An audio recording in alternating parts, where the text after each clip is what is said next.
Yo, everyone. Thank you for joining me today.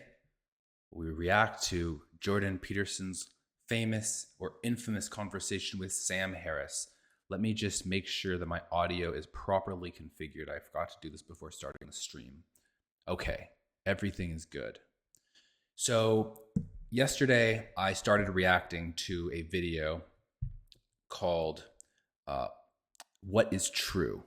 And this was early on, many years ago in 2017. Sam Harris had a podcast called Waking Up. And Jordan Peterson, who at the time was a recently attained celebrity status, he came on this podcast and they had a debate. The debate was around what is true and what is the meaning of something being true. And this originally stems from although Jordan and Sam were running in the same circles, Jordan was advocating for reasons to believe in Christianity, and he is a big fan of religion, and he has a pretty novel explanation for why people should be religious. Sam, on the other hand, is a hardcore atheist. He's like one of those new atheists. I don't think that's really a new thing anymore, but he's part of this wave of people who came to prominence for promoting atheism and believing in science, not religion, and so on. You know, the usual stuff. And so they are, in this conversation, they're clashing on some fundamental philosophical questions that underlie whether or not people should believe in religion. And this comes to this question about what is true. And there's a lot of people make fun of Jordan Peterson because sometimes he really doesn't. Sometimes he has great explanations that are intuitive, interesting, and very compelling. And then sometimes he kind of fails to articulate his perspective in a way that resonates with a lot of people. Like, for example, there's been lots of clips that have gone around where people say, do you believe in God? And then he says, well, what do you mean by believe? And then he says, what do you mean by you? And he like goes in and asks all these rhetorical questions that are hard to answer.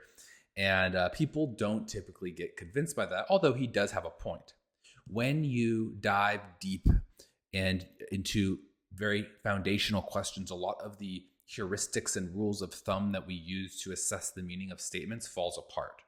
There's a lot of self-referential concepts embedded in our language, and it's meant to be used in the context of everyday problems. Like, let's go over here and catch this buffalo, or go hunting, or coordinate something across a social group. Like, that's what language is usually meant to be used for. And when you start really asking questions and go down layers and layers of asking questions, at some point things will start to become relatively incoherent. And so we just have to kind of watch out for that. It doesn't mean that you can't have a discussion about things that are very deep, like what does the word truth mean? But it means that you need to be very careful when you are wading into that territory. And I think it's both wrong to just dismiss this entirely and say, well, Jordan Peterson is giving kind of a weird philosophical answer that's not convincing, therefore he's wrong. And also don't get confused by just the fact that he has an answer. It doesn't necessarily mean that it's right. So what I want to try to do is I want to listen to this with an open mind and see if we can get to the truth of what Jordan is trying to say. So in the last episode, we first heard a bit about his political backstory, which is, everyone knows that probably by now, so it's not really worth even mentioning how, like, the history of Jordan Peterson's career. But then he started to talk about his worldview, and one of the things that he pressed Sam on is, he said to Sam that he doesn't believe that he is enough of a Darwinian.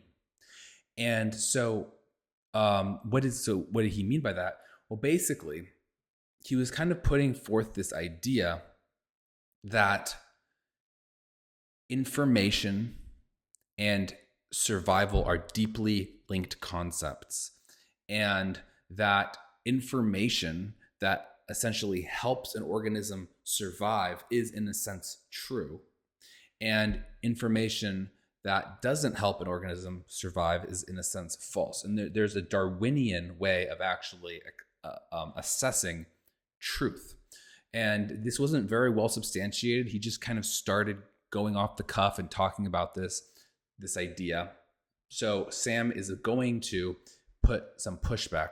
And I gave my analysis for why I thought Jordan was on the right track last time. I'm going to give you that analysis again, and this will be a standalone video. You don't have to go back and watch the last video, although feel free to. There was some interesting discussions that we had in that video.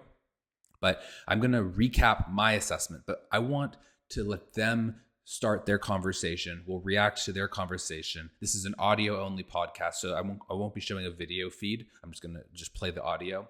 And then I will interject with my perspective as we go on further in the video. All right. And if you like this kind of thing, you like discussing and debating intellectually stimulating topics, I personally focus on technology and the effect that technology has in society. And if you like this type of stuff, please consider liking this video and subscribing. I'm a new creator, so if you at least like the video and you don't subscribe, that would still be helpful. But if you like this stuff, subscribe. I do daily live streams, so you will never run out of interesting content to listen to. All right, let's start listening to where we left off last time.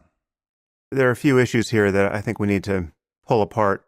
I think that the basic issue here, and where I disagree with you, is you seem to be equivocating on the nature of truth here. You're using truth in two different senses and finding a contradiction that I don't, in fact, think exists. So, you know what? I think we should back up a little bit just so we can hear Jordan's initial explanation, and as we see Sam is pushing back, so just so that we have that full context as we go into this conversation. I'm just going to back us up a little bit. Outcome, which we were also terrified about during. 1 second. Let me just go to the transcript here, if there is one. Transcript. And I'm just going to search Darwinian.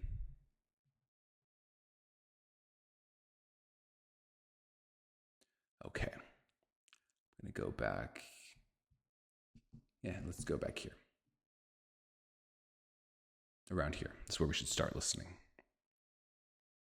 Fish to fry. I think we need to talk about religion and science and atheism and the foundations of morality, things like meaning, your interest in mythology, your fear of nihilism. Let's get into all of that. I think you and I share some fundamental concerns, and we feel a similar kind of urgency. I think it expresses itself in slightly different ways and different ways of talking, but we feel an urgency that our fellow human beings get certain questions right. But I think we probably disagree about some fundamental matters, and whether those will be, in the end, a matter of semantic difference and can be pushed to the periphery or not, I think that remains to be seen. But I think it will be interesting to talk about these things. Yeah. Well, one of the things that I thought I might do is pursue the tack that you're not enough of a Darwinian, which I thought would be quite comical, because I've often thought the same about Richard Dawkins. But I would like to point out some of the things, because I read a fair bit of what you've written now. It's not by no means comprehensively, but I think I've come to understand your central claims. And of course, they're very powerful because you're an advocate for materialist rationalism, essentially, I would say, with a bit of spirituality on the side. And, materialist rationalism is an unbelievably powerful tool, and it's very coherent. And so, I address the topic with trepidation because, it was certainly the case that the philosophical doctrine to which you adhere has transformed the world and has posed an unbelievably potent threat, let's say. That's one way of challenge, that's better, to traditional views of the world. So, but there are some things that we share in common that maybe we could start with. So, and you tell me if I've got any of this wrong. I think a good starting point is this. It actually leads directly into this claim about not being Darwinian enough, but it's the concept of truth. I've heard you say in a variety of ways that religious truth isn't scientific truth, and that the difference here is that science tells you what things are, and that religion tells you how you should act. So let's talk about that, and I think that does connect to this Darwinian concern of yours. Yeah, that's a good, I'm going to approach that obliquely to begin with. So let me throw a couple of propositions at you. And I know that you don't accept Hume's distinction between an is and an ought, that you're willing to challenge that. And like, fair enough, it's a reasonable thing to try to challenge, although it's quite difficult, but that doesn't mean it's impossible. But I've been thinking a lot about the essential philosophical contradiction between a Newtonian worldview, which I would say your view is nested inside, and a Darwinian worldview, because those views are not the same. They're seriously not the same. I mean, the Darwinian view, as the American pragmatists recognized, so that was William James and his crowd, recognized almost immediately, was a form of pragmatism. And the pragmatists claimed that the truth of a statement or process can only be adjudicated with regards to its efficiency in attaining its aim. And so their idea was that truths are always bounded because we're ignorant, and every action that you undertake that's goal-directed has an internal ethic embedded in it, and the ethic is the claim that if what you do works, then it's true enough, and that's all you can ever do. And what Darwin did, as far as the pragmatists were concerned, was to put forth the following proposition, which was that it was impossible for a finite organism to keep up with a multi-dimensionally transforming landscape, environmental landscape, let's say.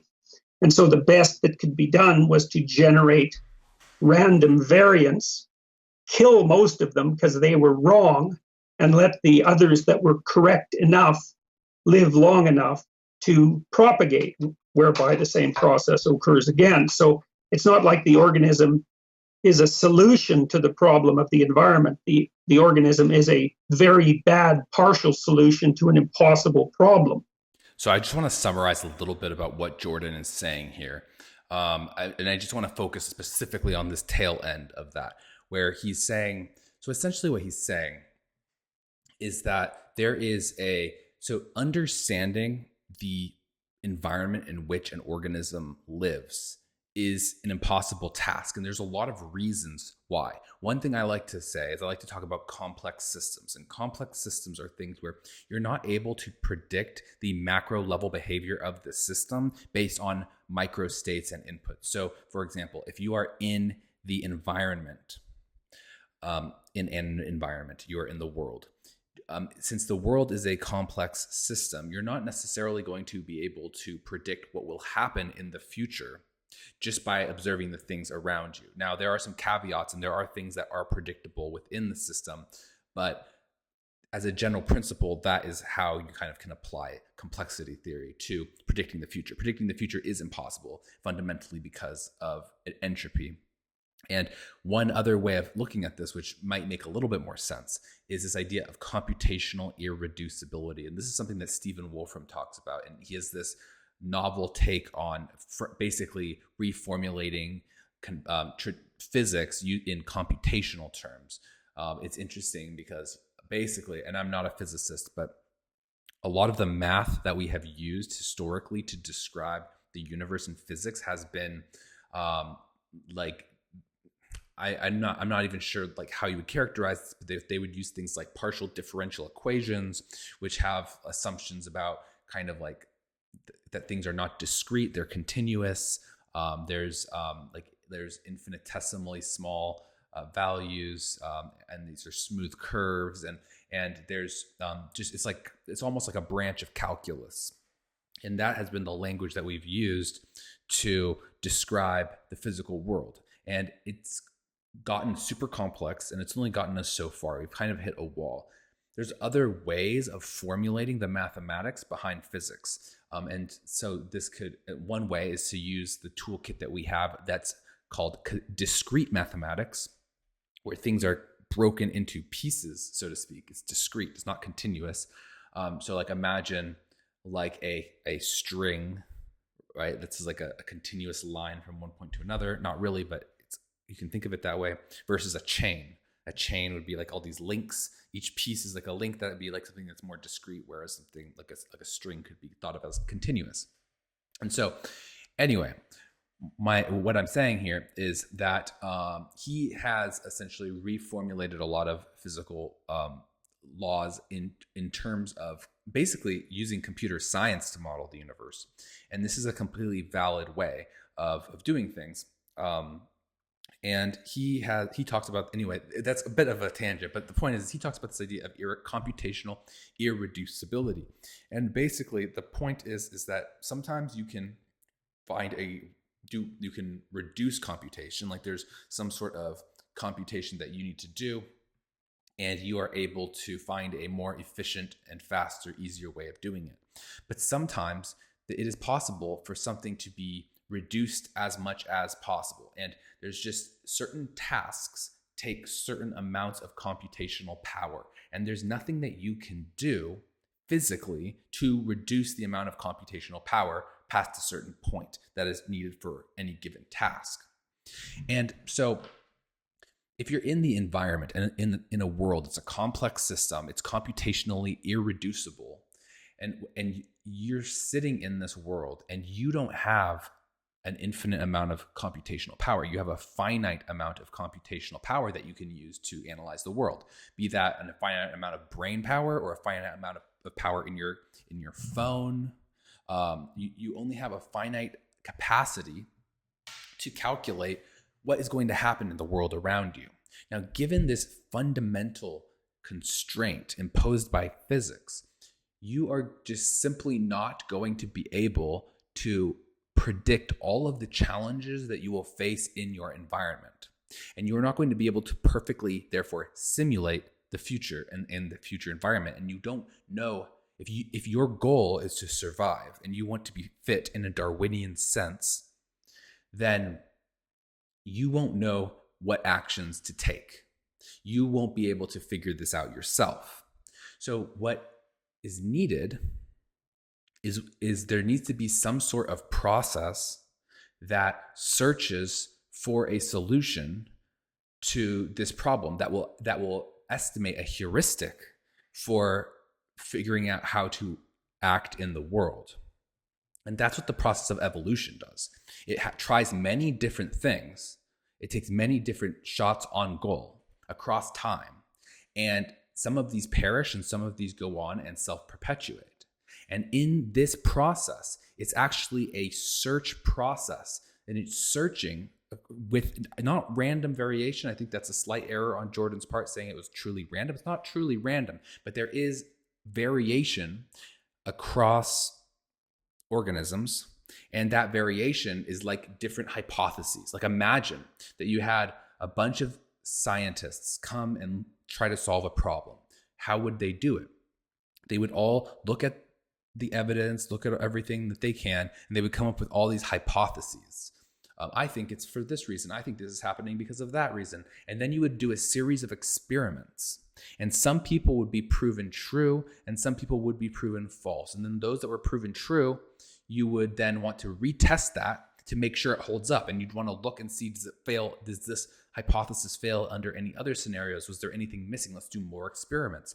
And at the end of the day, there's going to be one scientist standing who came up with the right theory, or multiple ones that came up with the same theory that agree.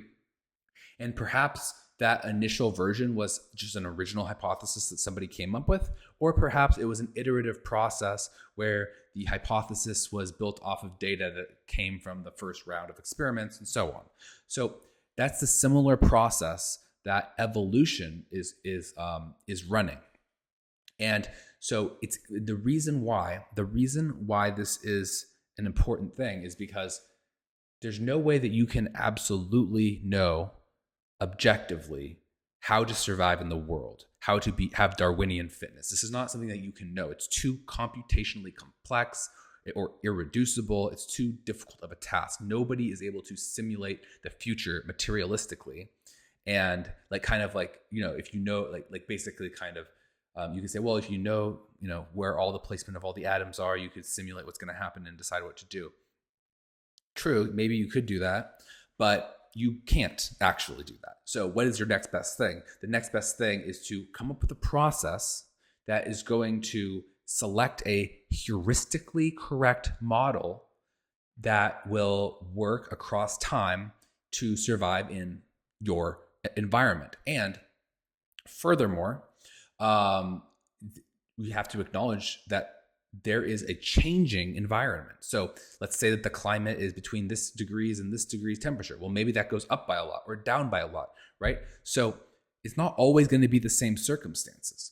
So not only are you not able to know, just if you take the environment as a constant, you are not sure just a priori as an organism how you should act to maintain your fitness indefinitely. You need a heuristic to even just figure that out in the case where the environment is not changing. If the environment is changing, then this is also a moving target, and it's just literally an impossible, never unsolvable problem. I mean, even if you could simulate everything, right, then you'd also have to simulate the changes in the environment, and that's not possible, and that's why evolution is necessary. Evolution is a search process. It's an optimization process. It optimizes for fitness, and it searches for the models of the world that, in the configuration of genes, in the case of biological life, but it searches for the models of the world that are predictive in terms of generating the actions that perpetuate being alive, perpetuate the species. Okay, let's keep listening now that I've kind of added this context.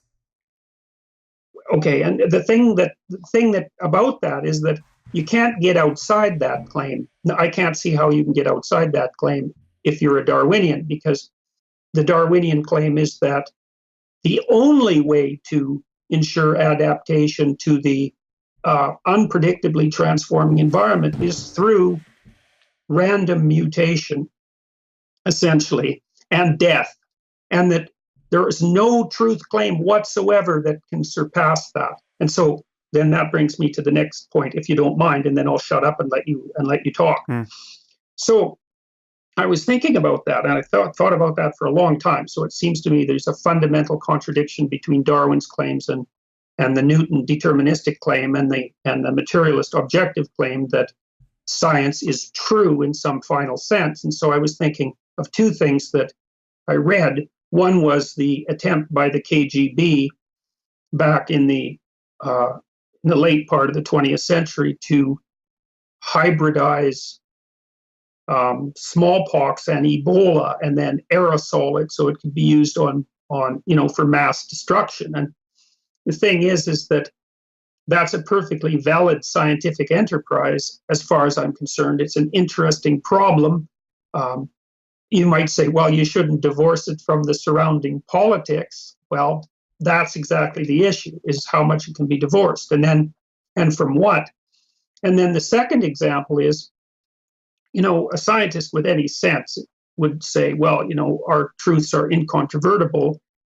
Let's look at the results. And we could say, well, let's look at the hydrogen bomb. If you want a piece of evidence that our theories about the subatomic structure of reality are accurate, you don't really have to look much farther than a hydrogen bomb. It's a pretty damn potent demonstration. And so then I was thinking, well, imagine for a moment that the invention of the hydrogen bomb did lead to the outcome, which we were also terrified about during the Cold War, which would have been, for the sake of argument, either the total elimination of human life or perhaps the total elimination of life. Now, the latter possibility is quite unlikely, but the former one certainly wasn't beyond comprehension. And so then I would say, well, the proposition that the universe is best conceptualized as subatomic particles was true enough to generate a hydrogen bomb, but it wasn't true enough to stop everyone from dying. And therefore, from a Darwinian perspective, it was a insufficient pragmatic proposition and was therefore, in some fundamental sense, wrong. And perhaps it was wrong because of what it left out. Maybe it's wrong in the Darwinian sense to reduce the complexity of being to a material substrate and forget about the surrounding context. So, well, those are two examples. And so you can have a way at that if you want. Yeah. Okay, this is where we left off last time, and I apologize if there's any breakup in the feed. Unfortunately, I was having some internet issues. Oh, this just keeps on continuing. I am sorry about this. Unfortunately, my internet has been having some problems, but I will try to fix it while the stream is going when we start listening to the next section. But anyway, I'll just give you a quick summary of the additional things he said just in that segment in case you missed it. Basically, what he was saying is he was saying that there is this idea where inherently there's some deep connection between things that are pragmatic and lead to survival and that are true. And if there is basically some kind of concept or model of the world that leads to increased fitness, that is a true model and concept in the world, or to us, from our perspective, it's true. And what he was basically intentional. Now, this is something that there's so much debate, so much controversial, what he said next. But this I thought was cool because he was intentionally being controversial here. He was bringing up a provocative point that he knows is hard to argue. So really, you shouldn't give him too hard of a time about this. But basically, what he was saying next is that the hydrogen bomb, as an example, like let's imagine we had this model of nuclear physics, and you can say, oh, well, it's true. Look at the hydrogen bomb. It's not maybe 100% true, but there are definitely, in some ways it captures the reality of the world because we are able to build bombs with this knowledge and with these scientific models, and they actually do work. And then he went further than that, though. He said, but what would happen, and this was a very plausible thing to happen, what would happen if we all died as a result of the hydrogen bomb, of this knowledge of the hydrogen bomb? Would that then mean, since it was not knowledge that contributed to our fitness, would that mean that it was therefore not true? And he was actually going and saying an intentionally controversial point that essentially, according to his theory, there's a sense in which even though it was in a sense true enough to cause the bombs to exist, there's a sense in which that the science behind the bomb wasn't true because it decreased the fitness. Having that knowledge decreased the fitness of the human race. So in a sense, it wasn't true, according to his model. Now, you can probably think of why you totally don't agree with this and why on an intuitive level, this doesn't make sense. But let's let Sam Harris voice his objections to this. And while he's talking, I'm going to be trying to fix my Starlink so that the connection is stable. So yes, I will keep listening. I'm just going to be out of frame, and let's hear what Sam has to say about this. Yeah. Okay. So there are a few issues here that I think we need to pull apart.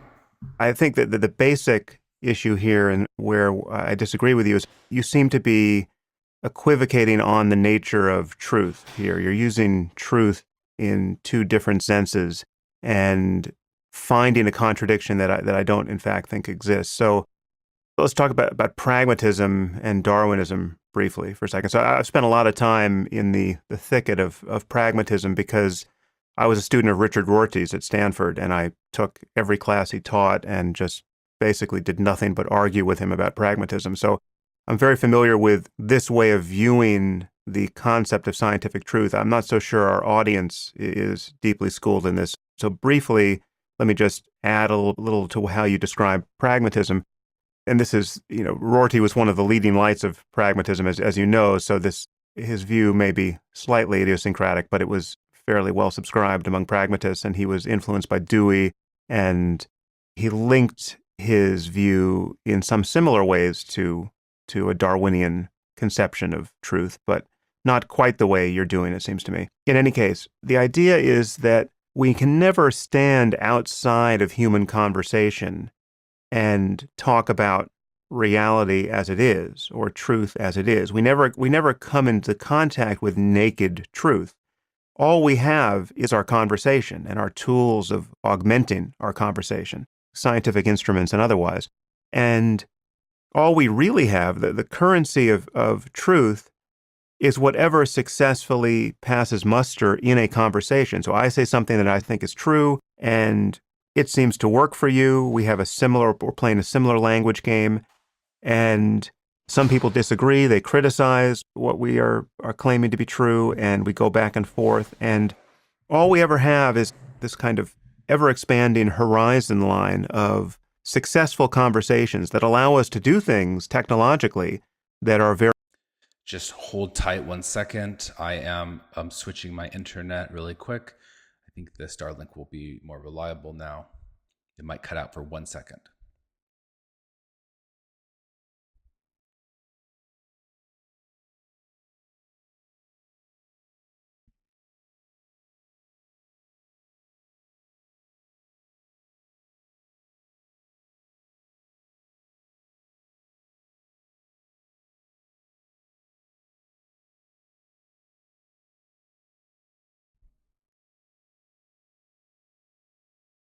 Okay. I think everything is better now. Just give me 1 second. I'm adjusting this. Sorry. I apologize for the inconvenience. Okay. Back to listening to what he was saying. This is all very interesting. Very persuasive. So as you say, we can build hydrogen bombs. And so the conversation about the structure of the atom, at the very least, the conversation about the amount of energy hidden in the otherwise nebulous structure of an atom, that becomes, very well grounded in facts that we all can agree are intersubjectively true.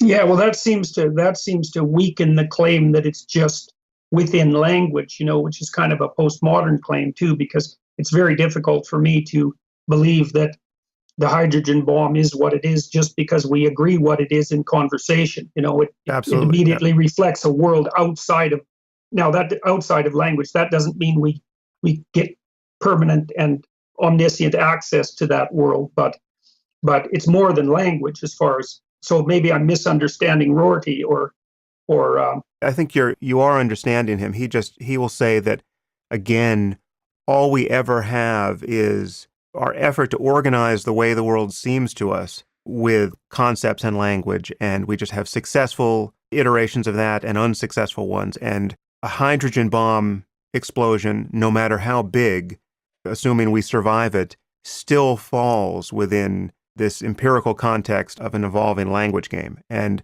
I agree with you that it does connect with postmodernism in a way that is decidedly unhelpful. And Rorty was a fan of Derrida and Foucault. And, I remember walking out of Derrida's lecture at Stanford. I literally had to climb over the bodies of the credulous who were sitting in the aisles listening to the great man speak. And he didn't speak a single intelligible sentence, as far as I recall. Well, that's obviously just because you don't have the profundity to understand, a postmodern French neo-Marxist intellectual. I don't. But to get back to some of your claims. So, I disagree with the way this is going already.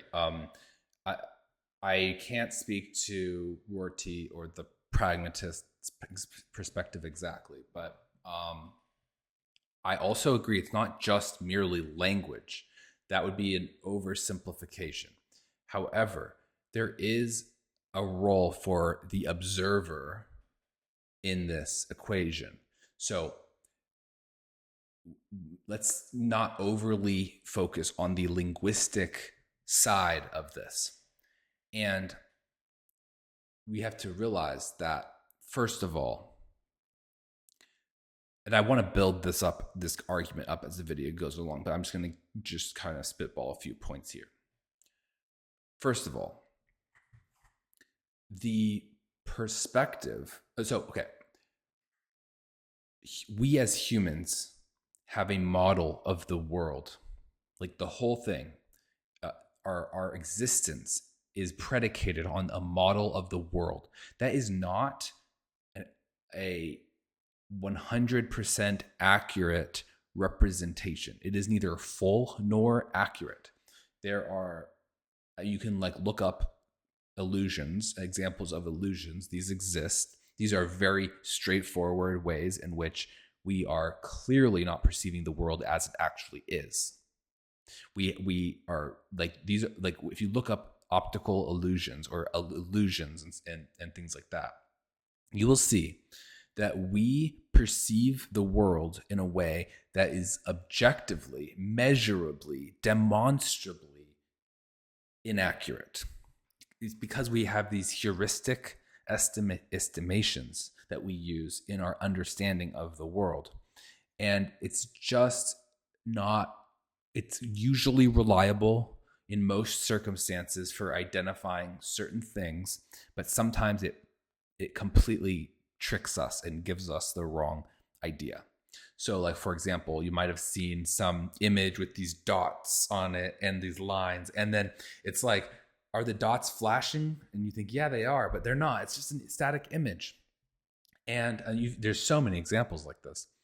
And that's usually not something that we see. So we don't need to be able to know if those dots are actually flashing or not.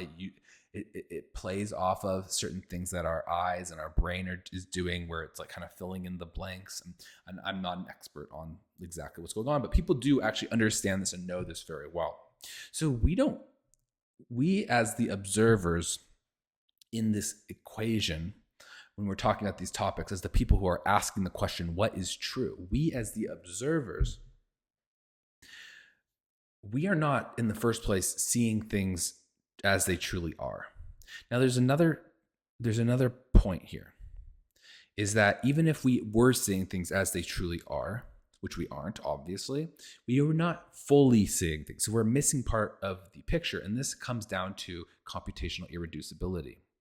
And the idea that we're not able to simulate, and we just don't have the bandwidth actually to like compute everything and process the true state of everything. We need to have heuristic estimations that are basically correct on average. That's what we need to do. We need to have, just think of it as like we need to have a collection of rules of thumb that are usually right. Like I remember my wife's family, her grandmother cooks a lot and she makes rice and it's very good.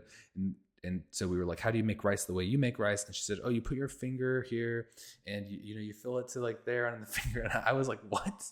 Are you joking? Like right now? Like that, how do you know how much rice I have? Like, isn't there a ratio of water and rice? Like, this is so unhelpful. And it's actually, if you do the thing she says, it does work. And she does taste so good. But I measure it. I'm like, this is the type of rice. And then here's the ratio of rice to water. And this is how I make rice. That's precise. That's scientific. And then there's rules of thumb.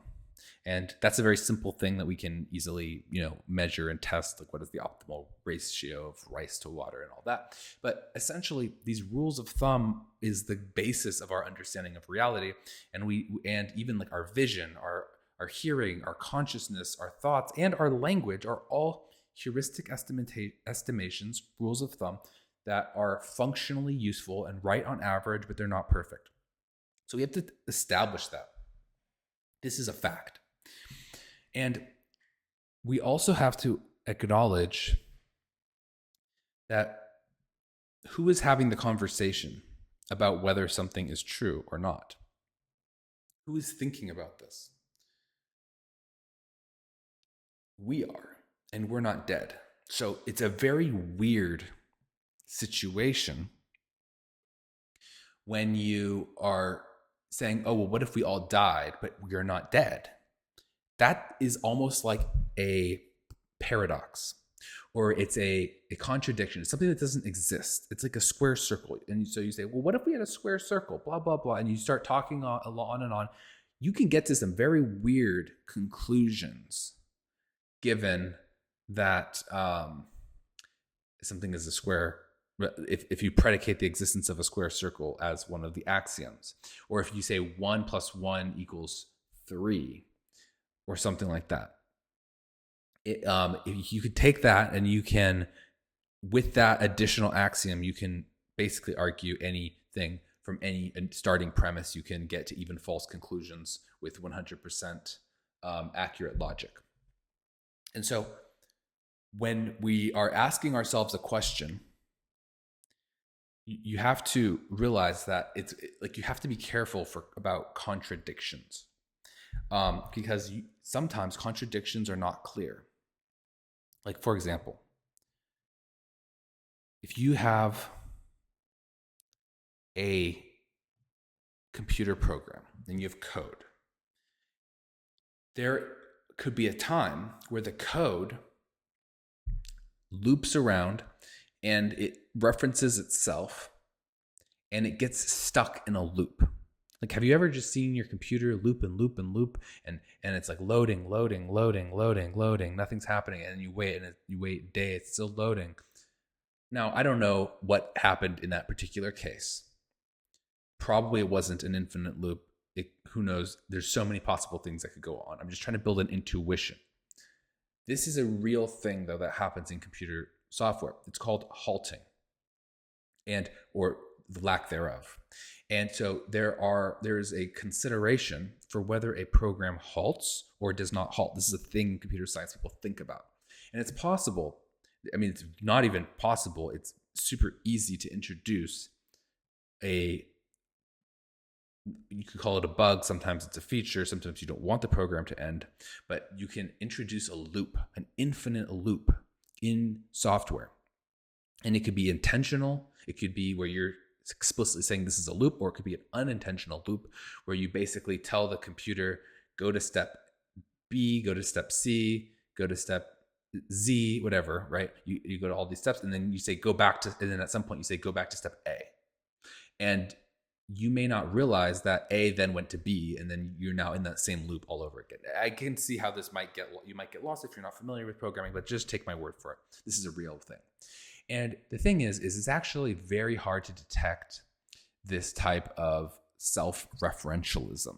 And it's actually a fundamentally impossible thing to do, to detect in the general case. So you cannot build software that efficiently, not even efficiently. You cannot build software that detects if there's an infinite loop in a given program. It's literally not possible. And this actually this is deeply related to computational irreducibility. But you cannot detect these types of self-referential loops. It's not possible, because the short version of why is you'll only know it when you get the halting result. So when you see that the program stops executing and is finished, you'll know that in that case it wasn't looping. But you can't detect that it is going to loop infinitely. Sometimes you can, but usually you can't. So you'd have to actually just run it forever, and after an infinite amount of time, you still wouldn't be done. So you'll never get around to actually getting the answer. And so basically, if you have some sort of self-referential logic or some sort of paradox that is basically predicated on something that is like you're basically like referring to yourself in some way and you're contradicting yourself, but it's easy to miss this is my point. It's easy to miss fallacious foundational beliefs in things that are self-referential. And so when you are talking about language and when you're talking about observers, I guess my point is that when we are talking about this issue, it seemingly is coherent. It's seemingly coherent to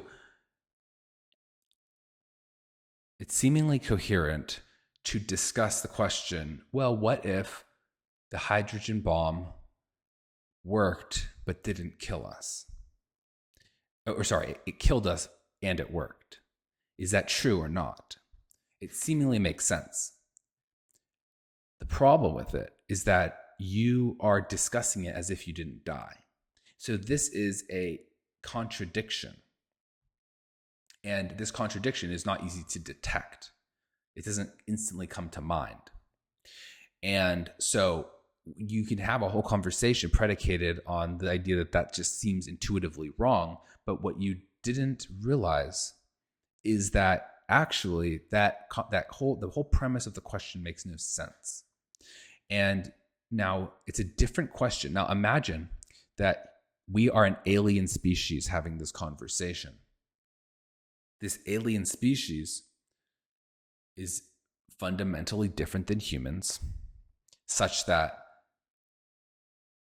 you can't basically apply Jordan's rule of thumb or principle about truth to them, meaning they see the world with a different model. So if Jordan is saying, okay, so there's a hydrogen bomb, it kills all the humans, therefore the model was false. And you wouldn't therefore say, but the existence of aliens proves that it's not false. Let's just say that was the circumstance. You can imagine aliens that work exactly just like humans. They think the exact same way. Then you'd say, well, it killed all the humans, but it didn't kill all the aliens. And there was some kind of common model that was pushed forth by Darwinian forces. And so since the aliens survived, it's like saying, okay, well, if all of the, all of the Europeans died, but there's still the Africans and Chinese and Native Americans and all of that, right? You could imagine that doesn't mean that it wasn't true.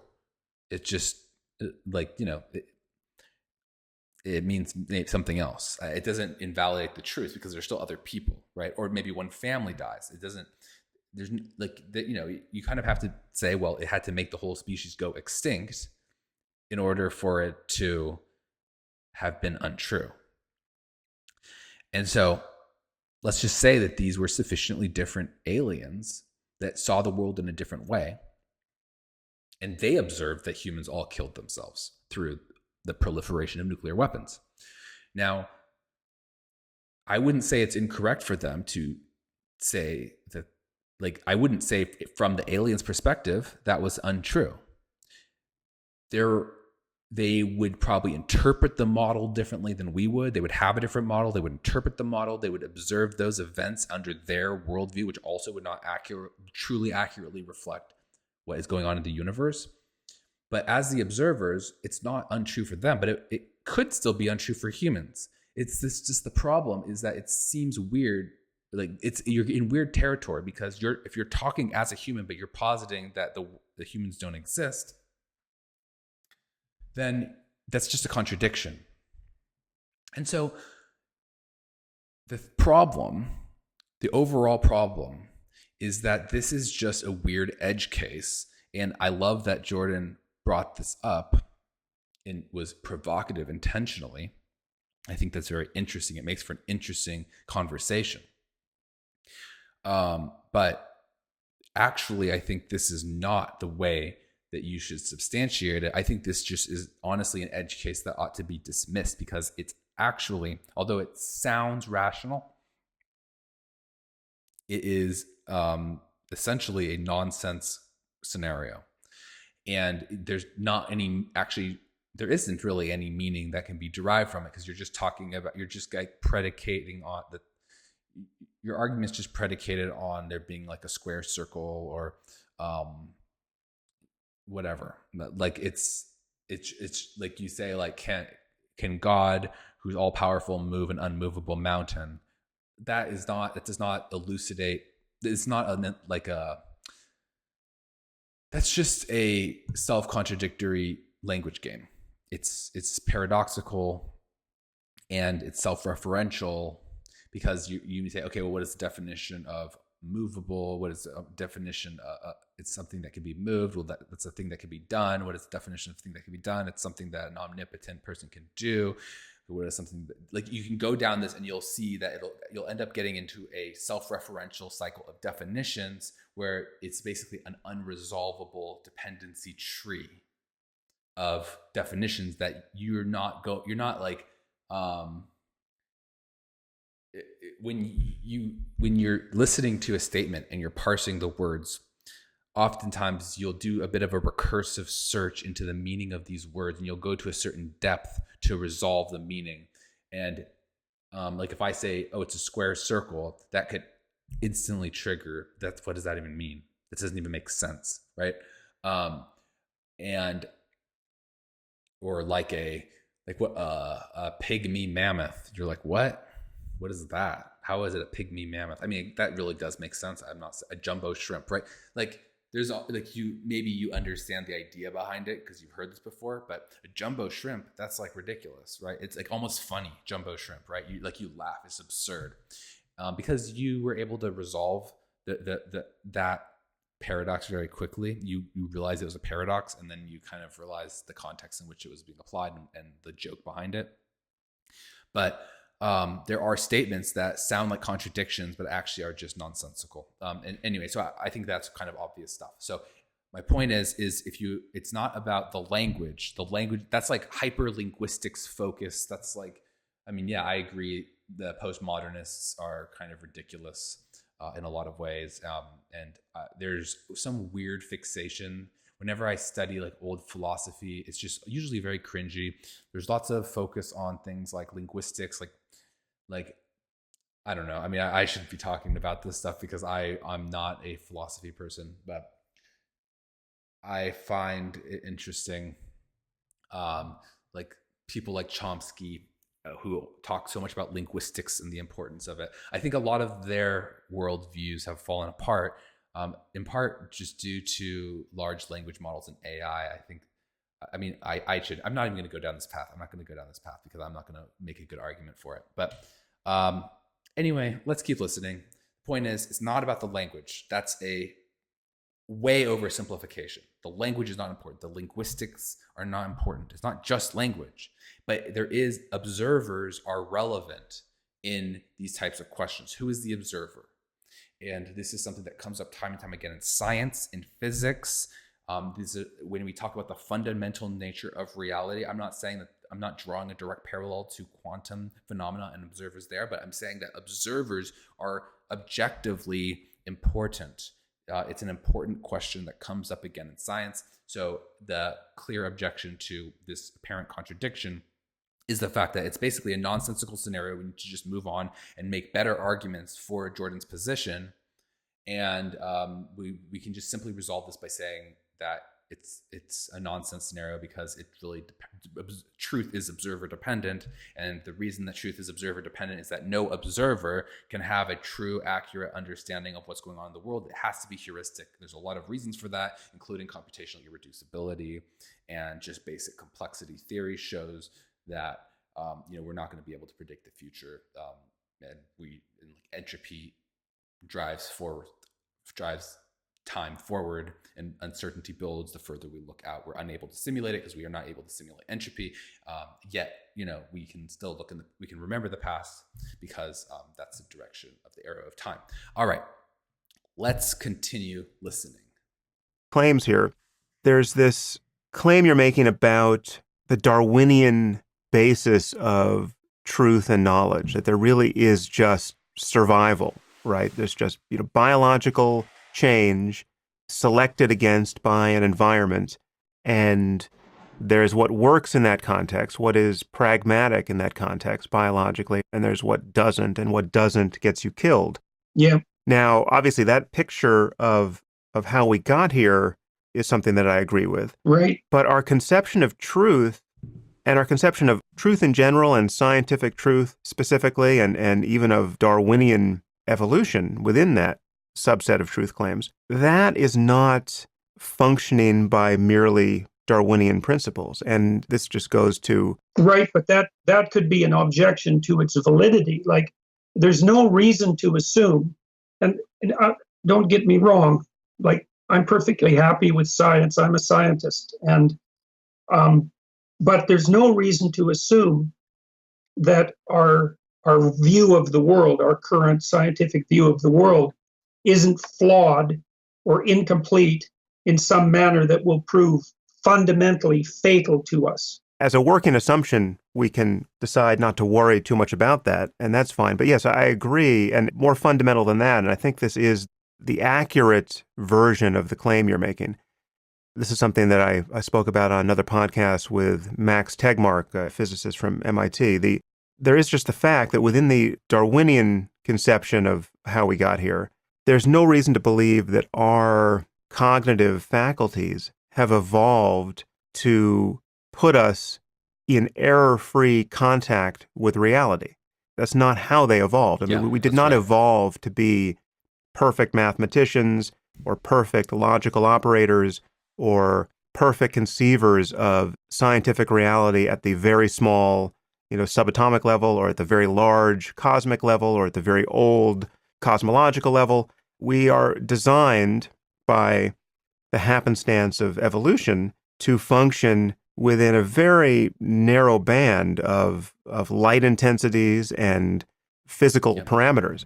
The things we are designed to do very well are, recognize the facial expressions of apes just like ourselves, and to throw objects in parabolic arcs within 100 meters and all of that. And so Right. Well said. the fact that we are able to succeed to the degree that we have been in creating a vision of scientific truth and the structure of the cosmos at large that radically exceeds those narrow parameters, that is it's a kind of miracle. It's an amazing fact about us that seems not to be true, remotely true, of any other species we know about. And that's something to be celebrated, and it's a lot of fun to see how far we can get in that direction. But I would grant you that there are no guarantees as we move forward in that space.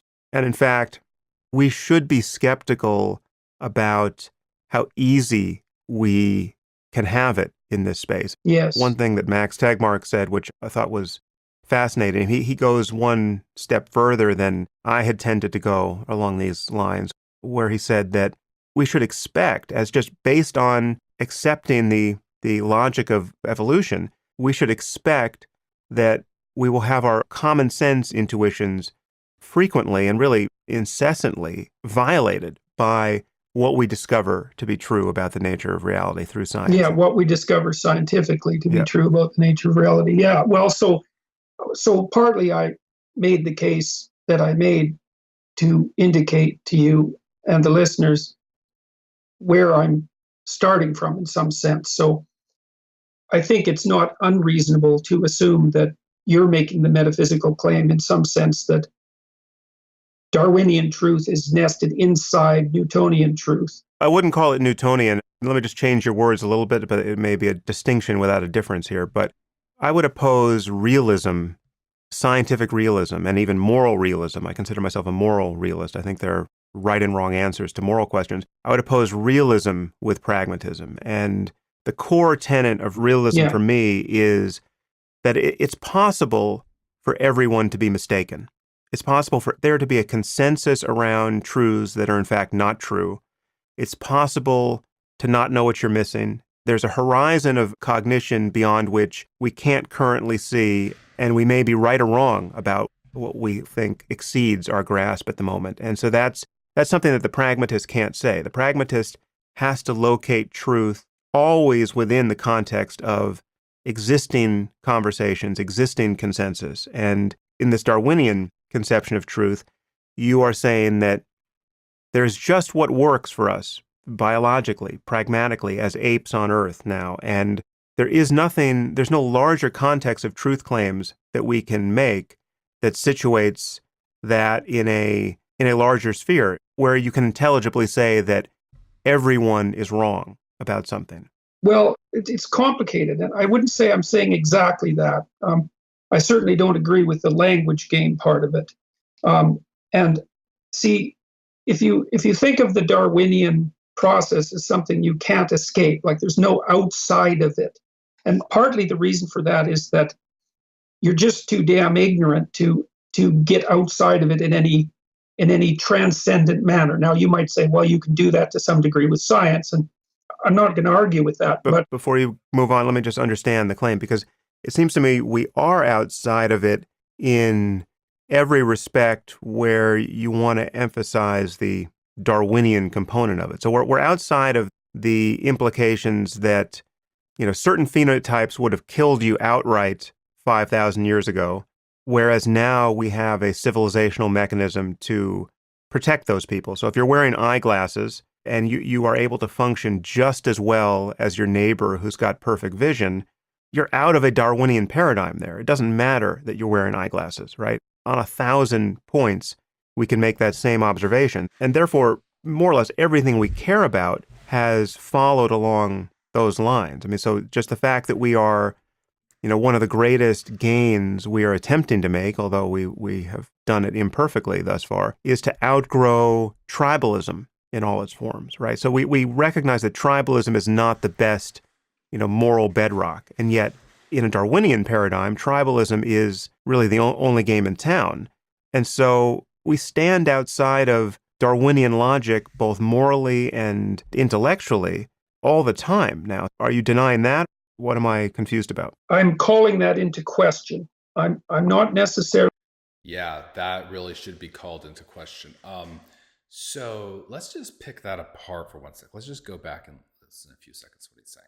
Although we have done it imperfectly thus far, is to outgrow tribalism. So we have a civilizational mechanism to protect those people. So if you're wearing eyeglasses and you are able to function just as well as your neighbor who's got perfect vision, you're out of a Darwinian paradigm there. It doesn't matter that you're wearing eyeglasses, right?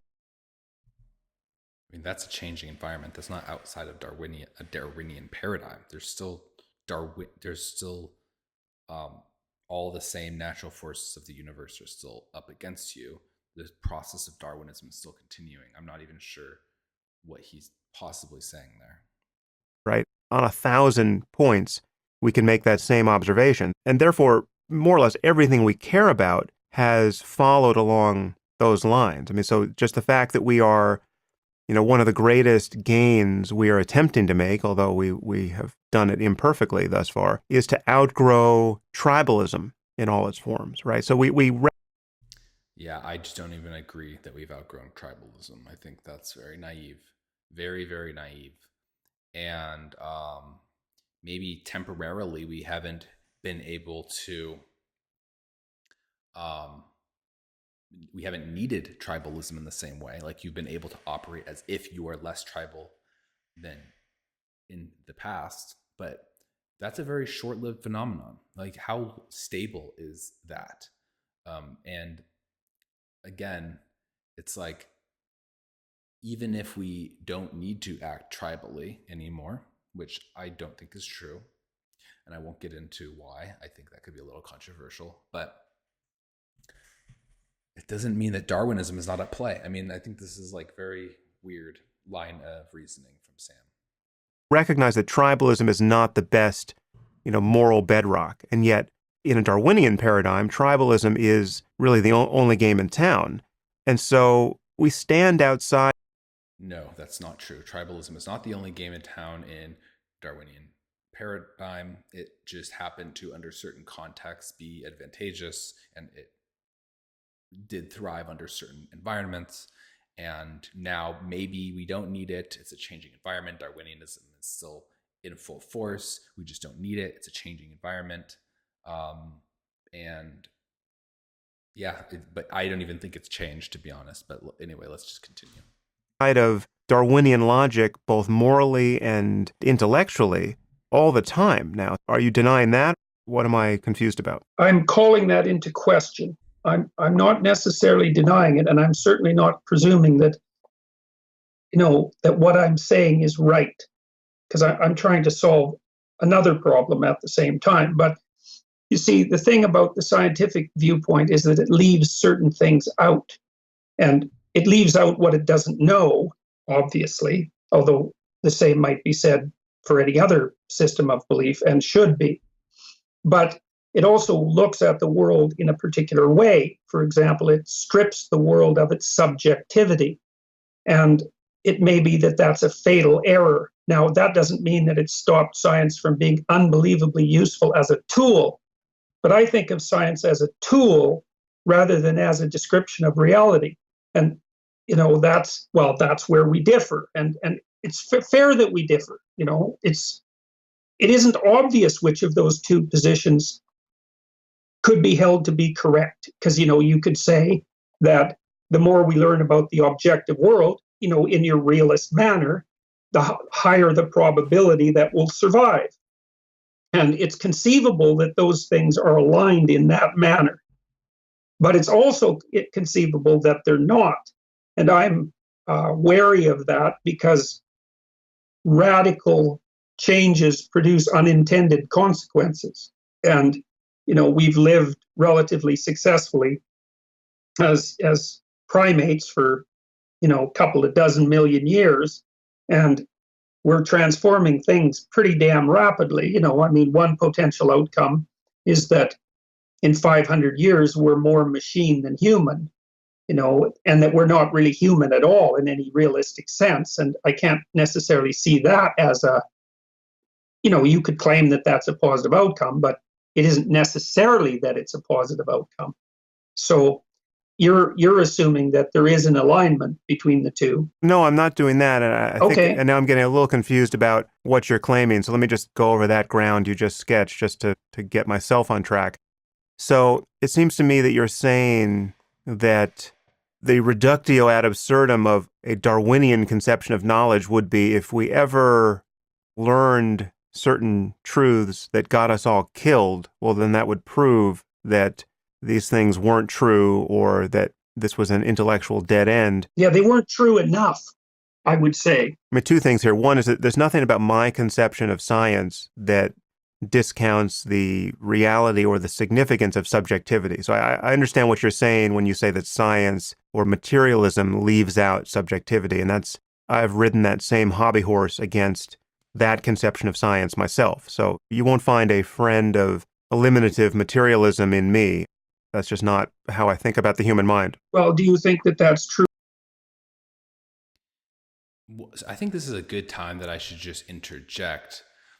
Basically, think about it this way. The longer that something has been around, it shows that idea has held up over time under a variety of circumstances. So there might have been some cult that was started by some person 20 years ago, and it died out 5 years later. This would have been some kind of way of thinking that was people used it at some point, and it then fell out of favor. Now, there's also religions that have been around for thousands of years. And while this cult that this person made up lasted for about 5 years and then just really proved useful or enticing to no one after a certain point, there are religions that have held up across many different circumstances, so rising and falling empires, new technological revolutions, changing climate, all of these different things that occurred. And then, the invention of other religions and the competition for dominance with many ideas in the religious space. And essentially, these modes of thinking have been around and have remained for and have proven to be robust for a long period of time. And so now let's kind of think about a few other examples. Let's think about models of the world. Let's think about, for example, Newtonian mechanics. Newtonian mechanics has been around for, I don't know, hundreds of years. There's been elements of this that have been modeled out by people even like for thousands of years, of basic basic mechanics, being able to build simple machines and launch projectiles at certain angles and calculating like where things will land, this type of stuff.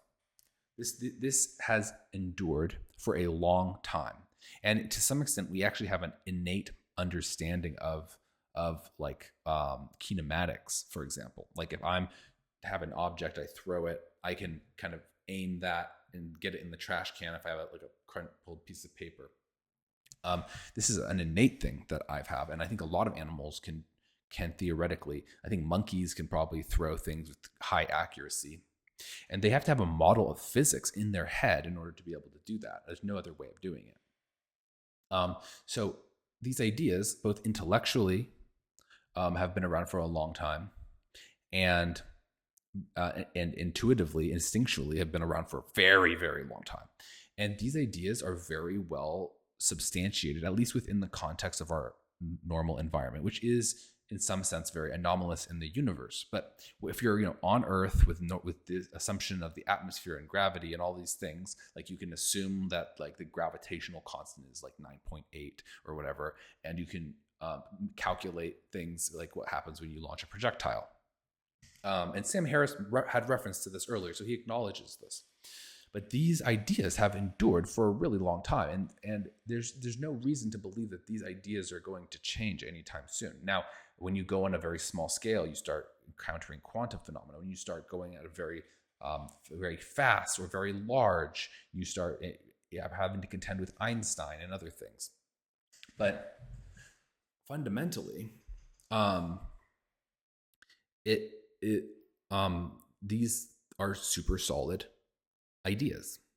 Now, let's think about newer ideas like string theory or quantum, certain quantum theories. I mean, clearly there's problems in these theories, and we certainly have a good degree of confidence in a lot of our quantum theories. There's no question about it. And the reason is we have actually applied quantum physics to a lot of computer like chip designs and stuff, to my knowledge. So we have some, and since we've been basically able to manufacture those at scale, we have tons of instantiations of these and a lot of reinforcement that some of our ideas are correct. With that said, there's still a lot of open questions, and like it's almost like without a doubt, we are going to revolutionize at some point our understanding of quantum physics. I mean, we can just even see in the math, we can see that like the math doesn't fully work. Like it's not unified with gravity, and there's all this stuff where it just there's just kind of, we have these two ways of thinking about things, and they're not unified. There's not a unified theory, and so there's definitely missing pieces, and there's a lot of open questions about, something we've talked about earlier, like observers, like what does that even mean? Is there like spooky action at a distance? Is there infinite world? Like what is going on here? There's clearly a gap in that understanding, and like it's almost undeniable that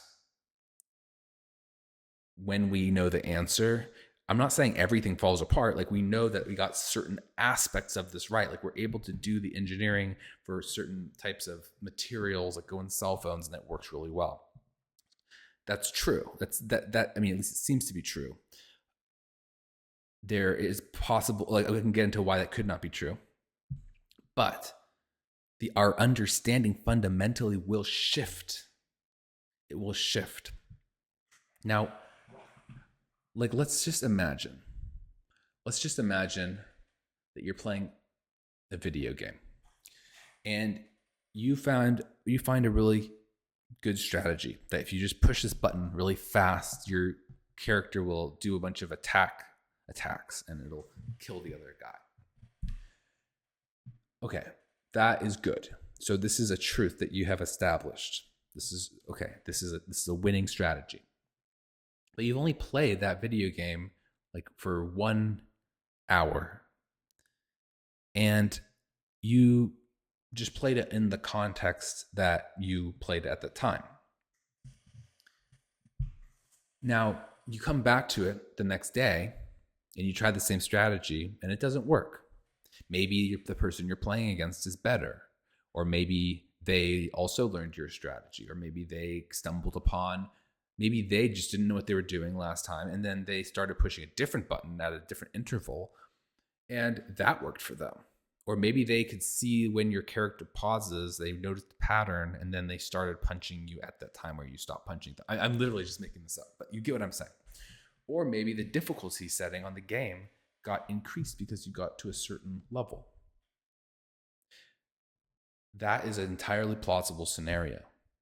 Now, you had this model of the world, and it worked under a certain context and a certain set of conditions. And since you had very limited exposure, you could easily make a false extrapolation of your current context into all context. So we're not denying your experience that that was a winning strategy at the time. It's not like if you said, oh, I won pushing this button, I would say you're a liar. You're not a liar. You're telling the truth. It's just that that was a small sample. And small samples can have extreme results. It's just a principle of statistics. Small samples tend to have extreme results. So you can have a theory that is completely inaccurate, and across a small portion of time and a small number of attempts, you are going to think that you're right, but you're not. And the longer that you are able to to test this theory, and then more number of iterations of tests that you take, you are more confident that it actually works. So, like, let me give you an example. If you play a game for years, 10 years, and you think you have like this button combination that will win every time, and you tested it and tested it and tested it, and you play against everybody, you have a very good chance of like understanding the game. Now, that I would believe, like the people who play Super Smash Bros. And they have all these weird techniques and they're nearly optimal. I mean, they know that they could do better, of course, but it's not like there's going to be something fundamentally new necessarily in the game. And if there is, it won't be much that's fundamentally new. And so that is an example of how, so like if someone has been doing this for decades, that's a very different thing than one day. You can see how they would have come across all of these circumstances across time as time progresses, and they would come across a variety of different circumstances that would lead them into a different, to have more confidence in their model of how the game works. And so there's like multiple ways of doing this. You can first of all do something across time because things change over time. Tail events occur over time. You can think like, for example, central planning and economy works. Look at what the Soviet Union did in the first few years. There was some great successes. Yeah, but did it work over the long term? Like things start coming up. There start to be crises in certain supply chains. There's tail events. How do you handle that? How do you allocate resources? How do you reallocate resources in the case of those events? All these things start to come up. And then if you didn't have a system that could handle these tail events, now things fall apart. But it doesn't happen instantly necessarily.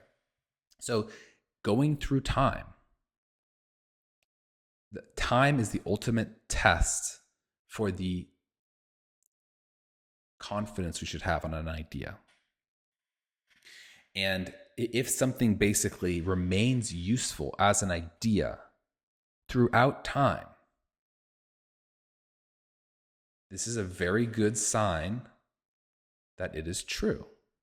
And just one other thing I'd like to say, I have a lot of confidence in certain aspects of quantum physics, despite the fact that quantum physics is relatively new. Why? Because we have lots of tests of these certain principles. The fact that this is something that Balaji Srinivasan has talked about. The fact that we've used some of these principles to engineer cell phones, which we've manufactured billions of, and we've done this over the course of many years and come out with many new models and have kept pushing things forward. This is great. This is like doing more experiments per unit of time. This increases our confidence as well. It's not a substitute for the passage of time, but it is a confidence booster within a given time frame. The fact that we've tested this more and have more reinforcing data points to show that our model is correct. So I would almost compare our confidence in certain aspects of quantum physics. I would almost compare our confidence to something that's a much older idea. But with that said, though, it's not the oldest idea. Like, it will be more fundamentally disrupted than basic kinematics. Like, of course, we could be wrong about anything. We can all be in a dream right now, a delusion, like a fantasy, a drug-induced simulation or psychosis, and we could be imagining everything we know about kinematics. It's possible. I don't think it's true. But I'm very confident that basic kinematics under the normal circumstances of everyday life on Earth, in our atmosphere, with this level of gravity, etc., is going to remain the same. I'm not sure. I mean, I'm quite certain we're going to have revolutions within quantum mechanics, but I think we have a lot of assurances about certain aspects of it because we have so many examples that reinforce it, and we don't have a great reason to believe that time will.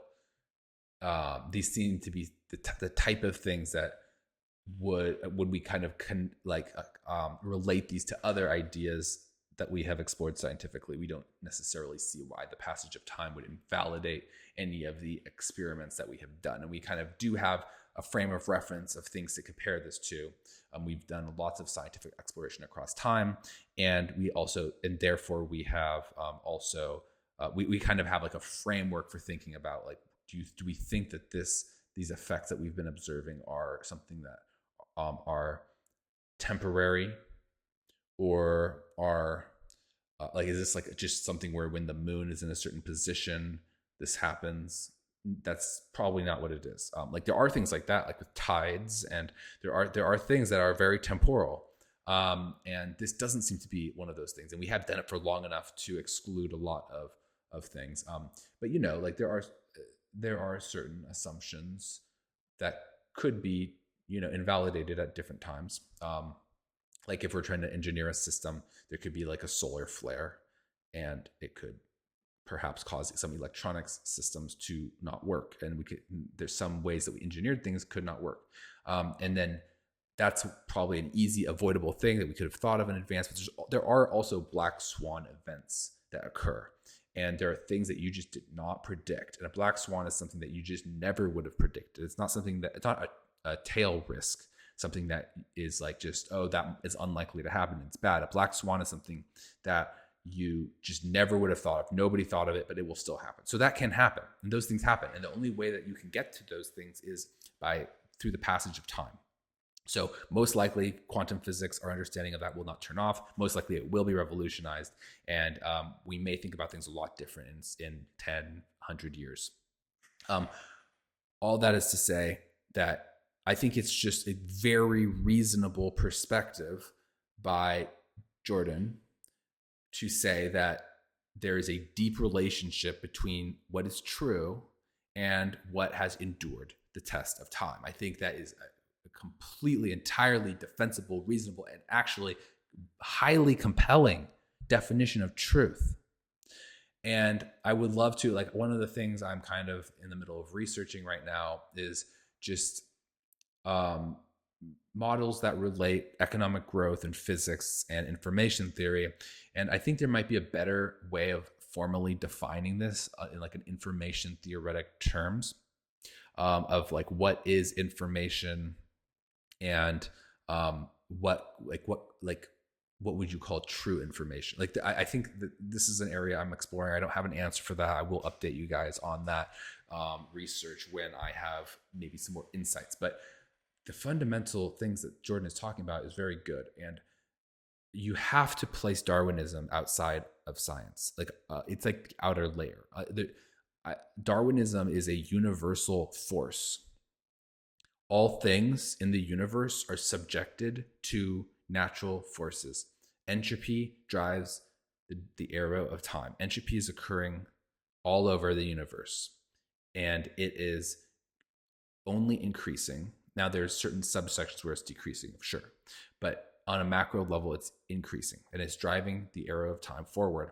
Arrow of time is passing for everyone, and as a result of that,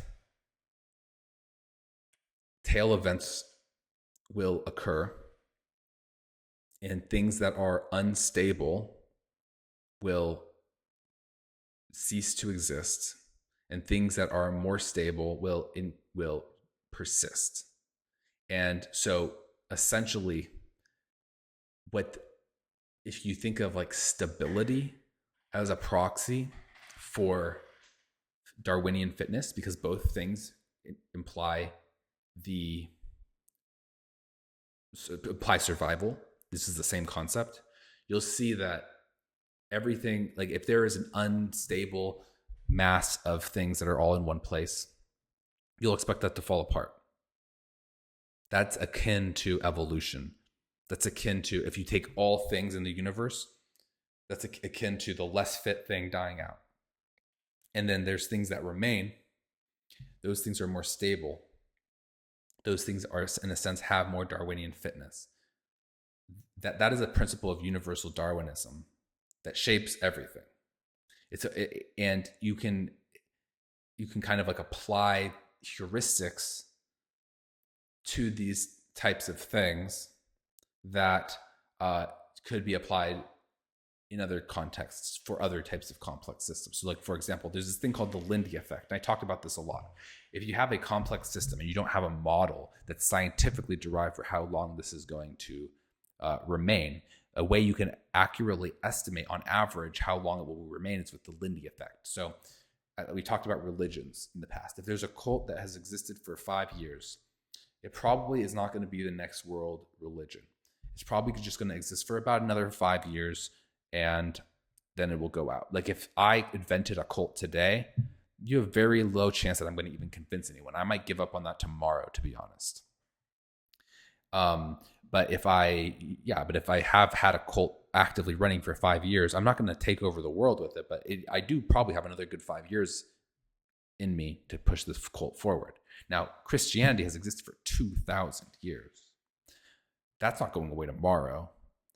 I'm not saying it's going to last forever necessarily. I mean, this is not a religious statement. No offense to any person. I do not mean to offend you if you are religious. It's not my intention. I'm talking about ideas here. I'm not talking about theology. If you were to scientifically assess how long Christianity will remain without getting into the theology or the truth of it, you would guess it would last for another 2,000 years or so. That's a pretty good estimate scientifically. And if you want to, like, let's say you are Christian and you think it's going to last forever, well, then let's estimate Islam. Islam is about 1,000 years old. I think it's reasonable to think it's going to not go away anytime soon, but how long is it going to last? I mean, maybe about another 1,000 years. So you can see how this is a very good heuristic, and it has actually been substantiated. So I think that this applies to almost anything in the universe. If there's been some sort of formation that in the cosmos that has existed for 10 million years, I think it's reasonable to, unless we have a model to predict when it will expire, which is, we do sometimes have these models. There's amazing work that astrophysicists do and to estimate things, and cosmologists. But let's say we have no other model, it is a reasonable heuristic to apply the Lindy effect and say that it will last another 10,000 years. And I think that the applicability of this really does show that it is reasonable to think about things in Darwinian terms, because the evidence that something has remained throughout time, as entropy has advanced, as tail events have occurred, time basically wears down everything that exists. And eventually we're going to have a heat death of the universe where everything is evenly distributed and nothing is happening, basically. And we are all trending towards this end point.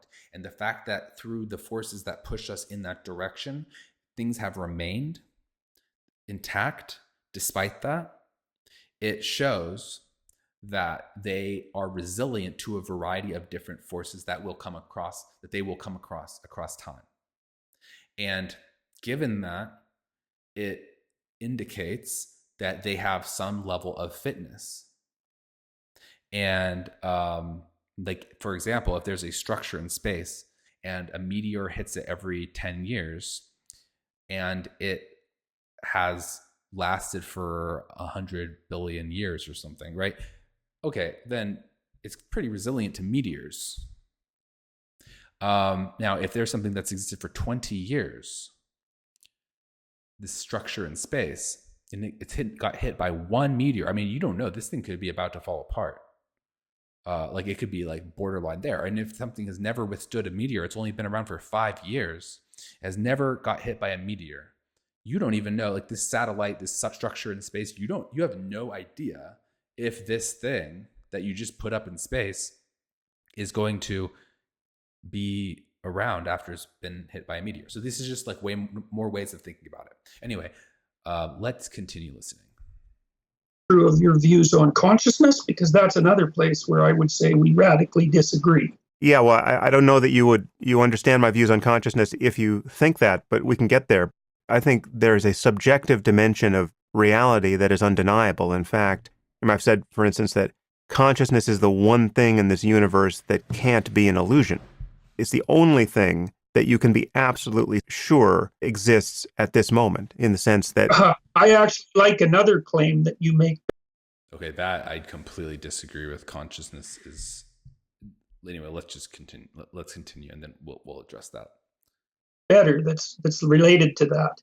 I think the one thing, and this is, I think, part of your fundamental ethical metaphysics, and it's a point on which we agree, I believe. You are very concerned with, let's call it pain, for lack of a better word. And, one of the conclusions that I've reached, which is, I think, in keeping with what you just said, because it necessarily involves consciousness. But so let's call consciousness a reality. But then I would say that the most undeniable form of consciousness is acute agony, because no one doubts that, not if you watch them act. And that's one of the criteria by which I judge whether or not someone believes something. So if people act out something uncontrollably, then I'm convinced that they believe it, regardless of what they think they believe. And I think it's for that reason that so many religious systems start with the same metaphysic, which is life is suffering. That's the ultimate reality. And that's associated with consciousness. Let's just go back to this statement about consciousness really quick. That you make better. Views on consciousness, because that's another place where I would say we radically disagree. Yeah, well, I don't know that you understand my views on consciousness if you think that, but we can get there. I think there's a subjective dimension of reality that is undeniable. In fact, I've said, for instance, that consciousness is the one thing in this universe that can't be an illusion. Okay, well, I'm sorry to disappoint you, Sam, but I think that consciousness is an illusion. Okay, what do I mean by this? Now there is a sense in which I think, therefore I am, it's true. I mean, I'm not, again, it depends on, there's a lot of, maybe more foundational philosophical points that need to be brought up when we dive into this territory. But I want to give you a sense in which consciousness is actually literally an illusion. That doesn't mean that you don't exist or that consciousness doesn't exist. I suppose it's kind of ridiculous to have a conscious conversation and in doing so deny that consciousness exists. I think that is ridiculous. I don't think that consciousness doesn't exist, but I do think that it is an illusion. So maybe that's not what you meant, but let me just tell you why consciousness is an illusion. And this is something that Brett Weinstein has said. Consciousness is the part of cognition that's packaged for communication. That is what I think is the best definition of consciousness. So consciousness is not cognition. It's the part of cognition that is, or rather, it is the communication mechanism for cognition. And the things available in the conscious experience are the parts of cognition that are evolutionarily advantageous to communicate. So humans are social animals, and we came up in this social context. And so working in groups was very important. And this is why humans developed language and the ability to coordinate and communicate. And this is obviously like a very important thing. It's foundational to who humans are, what humans are. So we developed this capacity for language, and we developed what seems to be a conscious experience where you, in your head, you think about things and then you can say them, and you can you can introspect, and then you are able to verbalize what you feel in your body. And you can think about ideas and talk about abstract ideas and all this type of thing. Now, the reason why this is an important thing, though, is that this is not the same thing as thought. This is not the same thing as thinking.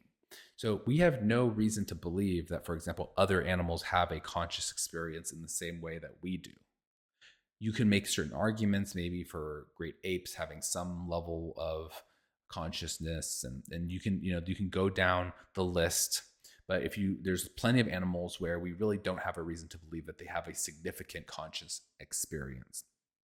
And similarly with AI can do a lot of seemingly advanced things, but we don't really see them as having a conscious experience. Instead, we kind of just see this as like matrix multiplication.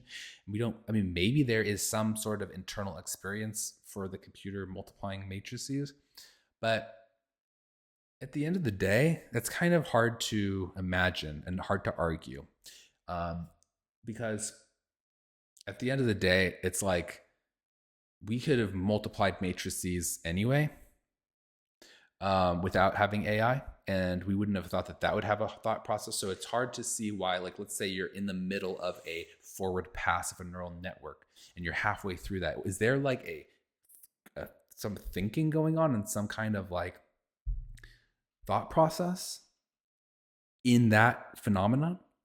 I'd say no. I don't think there is. I don't see how you can say that, like, the process of forward passing and multiplying these vectors on a computer, in the case of an AI, ChatGPT, when that's doing it, not in other times, but when ChatGPT is doing it, then there emerges some kind of conscious experience. Like, where would that conscious experience be? How would that work? That doesn't really make sense. So I think AI almost certainly in its current incarnation is not conscious. Really what it's doing is it's just dividing up the perception space, and it's just basically multiplying numbers to translate one space to another. It's just a transformation function from a perception space to an idea space. That's all that it is. And there's no consciousness there. But what it does is it classifies a token, and that token can compose a string of tokens that can form a thought. And so that's how it ends up outputting. And there's correlations between the use of different tokens, and that's how it produces a coherent and useful answer. So there's no consciousness there in that incarnation of AI. Similarly, animals don't seem to have consciousness. Humans do. Now, why? Why do humans do? Because humans need to communicate different aspects of their cognition to each other. For example, if a human learns some information, they want to be able to alert others about this information. If humans have a need, they want to be able to alert others to this need. They say, I'm hungry. So now you have this idea of feeling hungry. If something's not working, this can cause something that's like frustration, perhaps. And this is an emotion. This is a complicated thing because something's not right. And there's just this thing, like, time and time again in life, you end up trying things and it doesn't work. And there's a bit of a despair that enters into this equation when you just aren't figuring it out.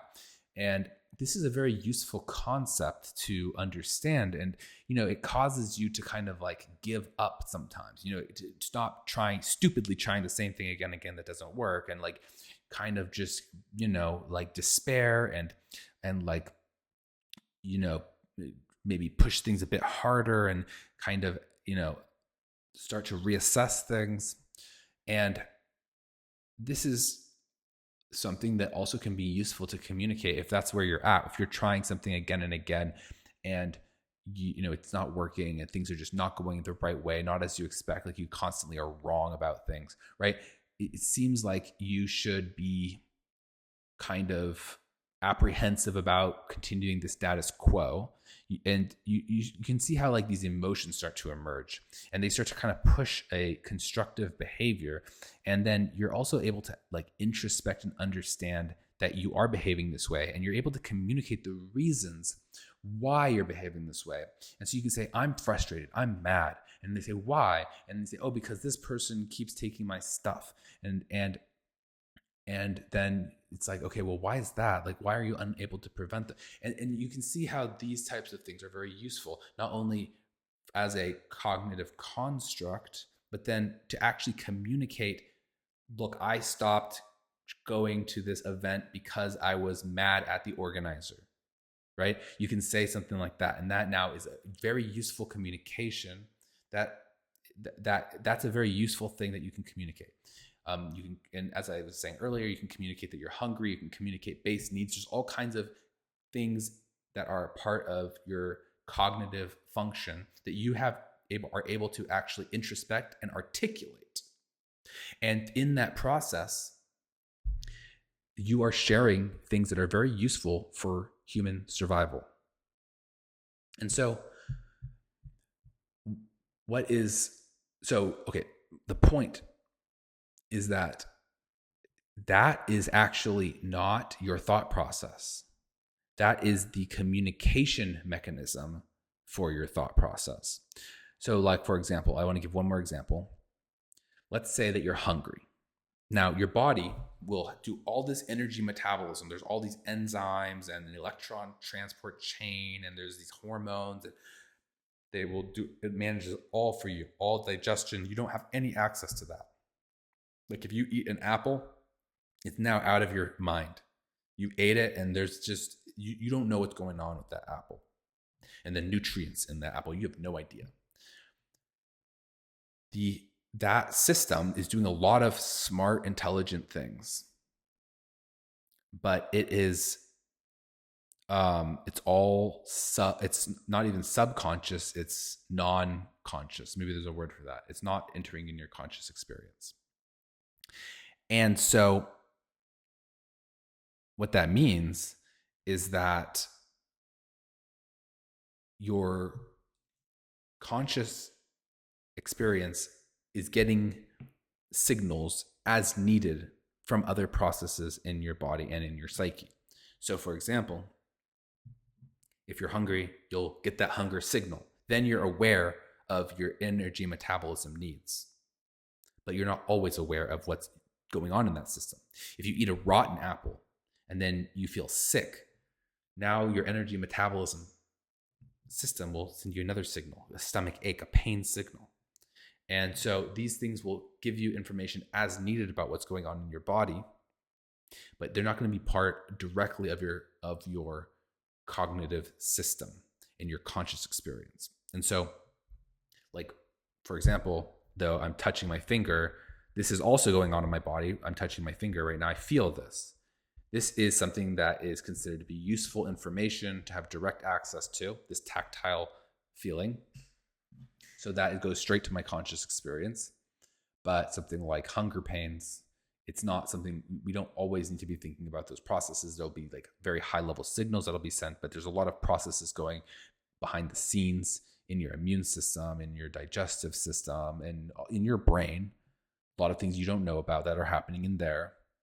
And like, for example, there's a lot of stuff that happens when you ingest caffeine, and you may feel more alert as a result of that. But that's just one element there's many things that are happening, but that's just one element that you are perceiving. There's a lot more things that are happening. So the point is that consciousness is an illusion. It's a tool for communication so that we can communicate between humans. And we can think without being conscious.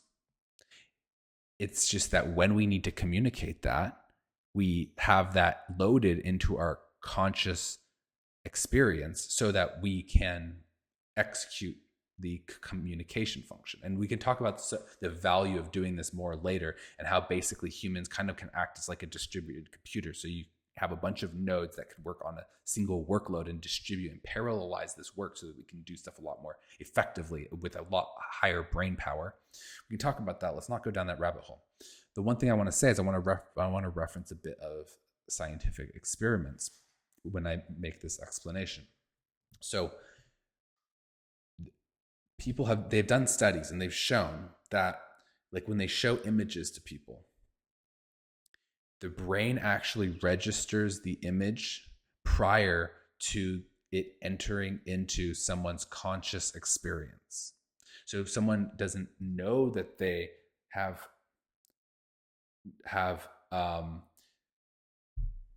people don't know that they have perceived something until there's actually a delay. And you can actually see the activation in the brain prior to the conscious experience perceiving that event. And what this indicates to me is that really consciousness is just an ex post facto justification for why you thought of different things. So let's say you are trying to solve a problem and you're doing the math and you're walking through it. You think that you are thinking it, but really what's happening is your brain is doing it. And then every step after it comes up with the step, it is then making an explanation for it.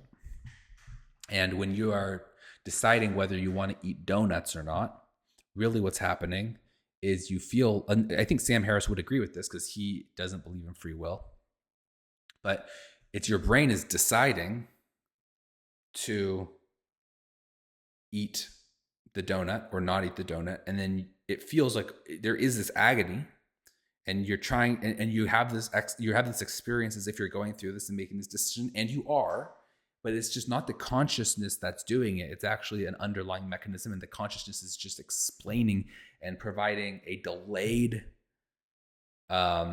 memory, basically, of this experience to you.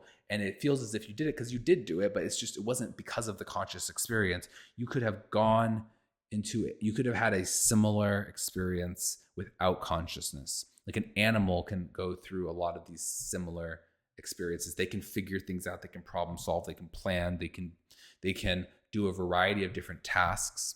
And they're less capable. They have less capable brains than us, but they can do a bunch of stuff without having conscious experience. So all of that is to say that the consciousness is an illusion. Now it doesn't mean it's not real.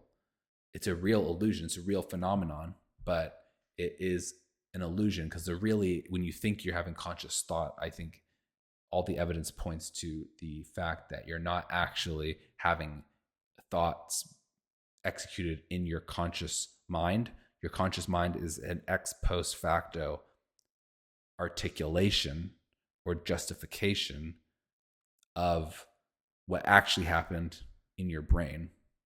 And it's something that you had access to so that you can communicate that. It's loaded up into basically a language model, like your neural input, like the state of your brain, your neural structures are basically sending data to a language model in your brain that is then generating an experience that can be communicated to other people.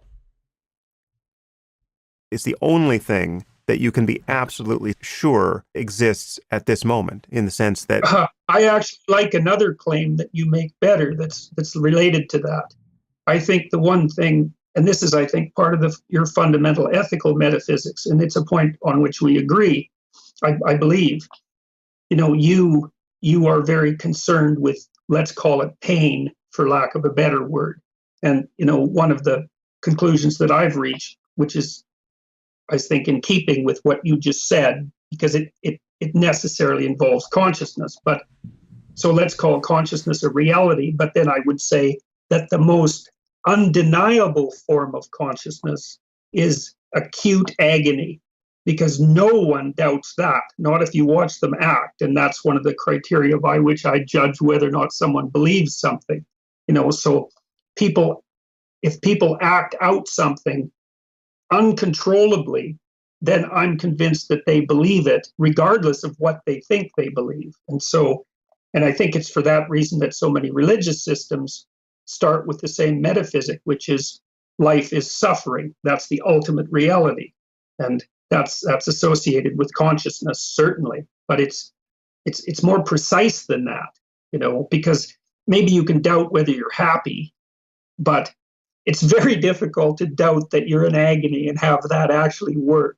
So people act as if that's the most real thing. And part of your ethical metaphysics, as far as I can tell, is you take that as bedrock in some sense and then say, well, whatever we do, we shouldn't go there. And, there's in a way, the way that I think parallels that, except that you posit well-being as the opposite, let's say, of suffering.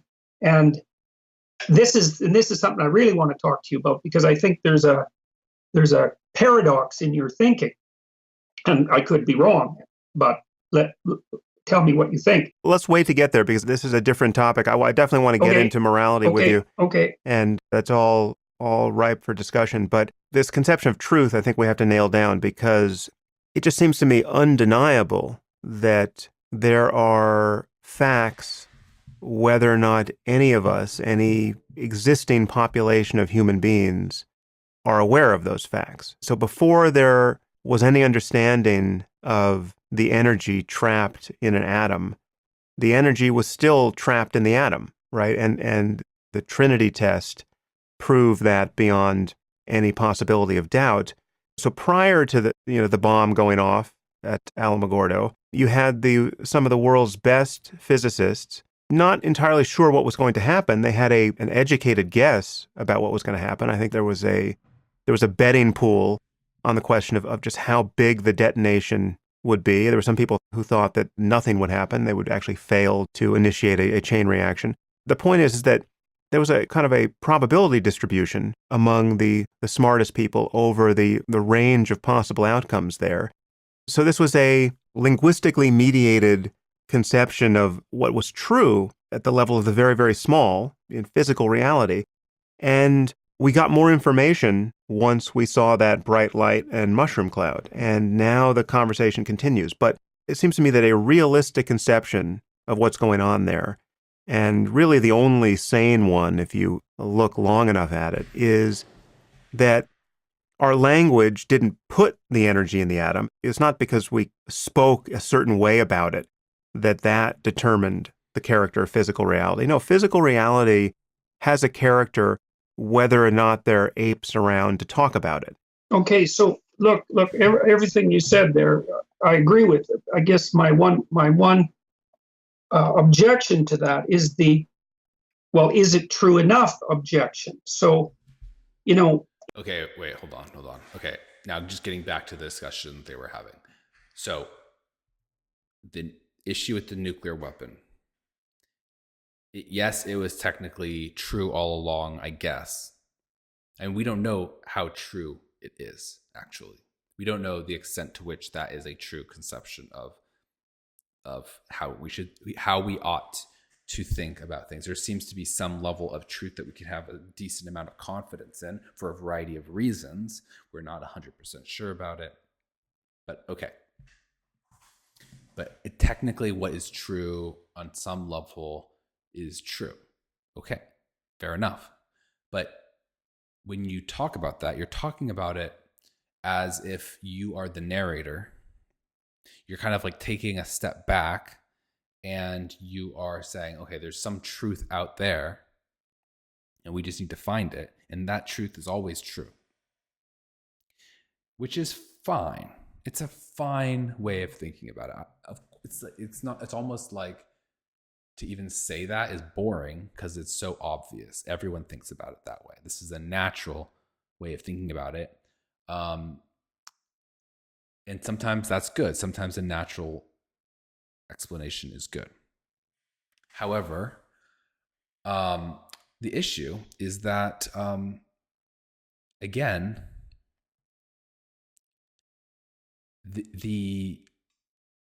this is not how we perceive things. We perceive things from a moment in time. and we cannot see the future. So we don't know if a given idea is going to hold up into the future. We don't know. And it is true that the longer an idea has been around, the more confidence we have that it will hold up. That is true. That is a really good model of how to think about things. It's a very predictive, it's like the best model we have. So basically what Sam Harris is doing is Jordan started this, so you got to give credit you can't just blame Sam for this, but he's basically constructing these scenarios and talking about things from a perspective that's just not that useful. It's just, first of all, a very basic interpretation of truth. It's like just like the first thing that you would think of, like, oh, it's true whether you learn it or not. It's like always true, and then you just discover this truth, this thing that's just there. But if you think about it, though, again, just going back to what I was saying, it's like when you're in the moment, what is true, and you're asking that question of yourself, which is always how you do, because you're always in the moment when you do it. Now you really do have this uncertainty. Yeah, maybe there is something that's actually true and not, but like, what difference does that make to you, since you don't have access to that information? You just are able to have access to the information that you have, and you are now making a decision in the context of being at a point in time where the entropy goes forward. So you can see the past with some degree of accuracy, and you can kind of use that as your toolkit for predicting the future, but you can't see into the future. And so with this uncertainty, you now need to basically assess what is true in that context. And that's the context in which we live. And they say hindsight is 20/20. So like going back and constructing these types of things and saying, oh, it's true, it always was true. Yeah, that's true, but it's not helpful. It's like saying like, oh, I got the test wrong. It's like, well, how could you get the test wrong? Like, what's the big deal? Like, the answers are true and it's just right. So you just, like, it's like, what does that help? I got the answers on the test wrong. I didn't know what they were at the time. So you can't just say, well, there's true answers for the test, so therefore I'm going to know what they are. Like, that's not a helpful framework. It's like one way of explaining the idea of truth. It's a functional definition of truth, but it's actually not a helpful definition of truth. It's very intuitive, but it actually lacks a certain amount of depth that I think is very useful. So now let's take away all of these weird scenarios about bombs and extinction and stuff like that.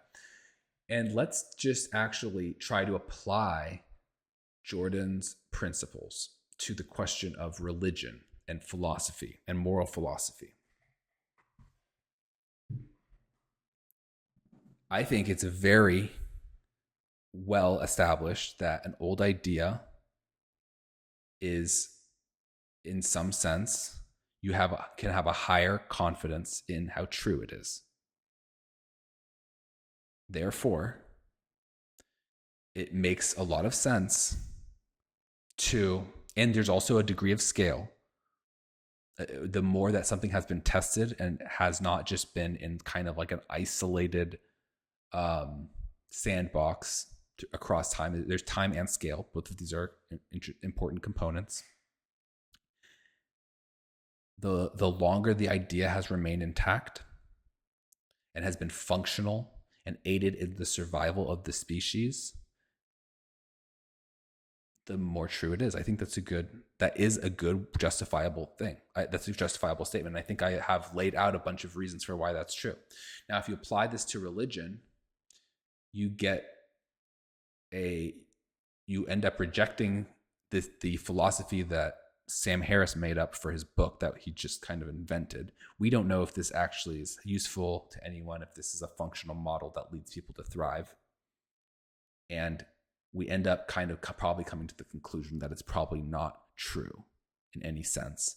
And what we do is we come to that realization that these old religious ideas that have endured, not the ones that went away, but these actually are very compelling.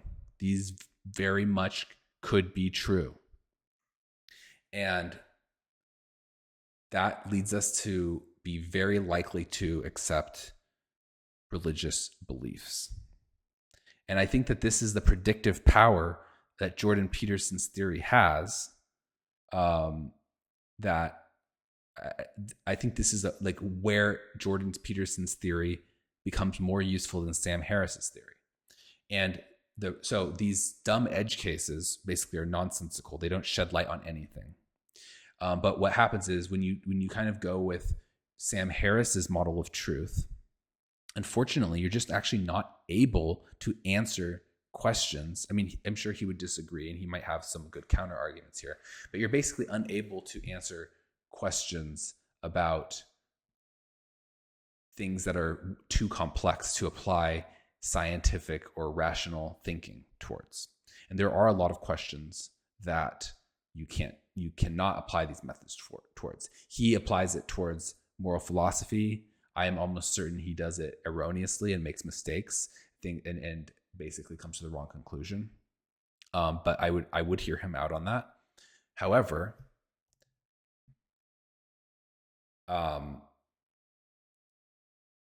he does claim that that's what he does. Now, assuming that I'm right and that he cannot prove that his moral philosophy is the best, then he actually has no way of answering the question of what is right, what is the right thing to do.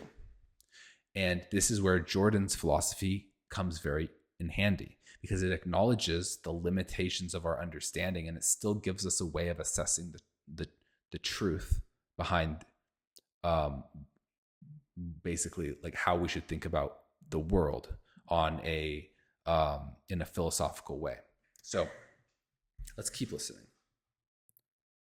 In order to establish an objective fact, we have to parameterize the search. We have to narrow the search. We have to exclude many, many things.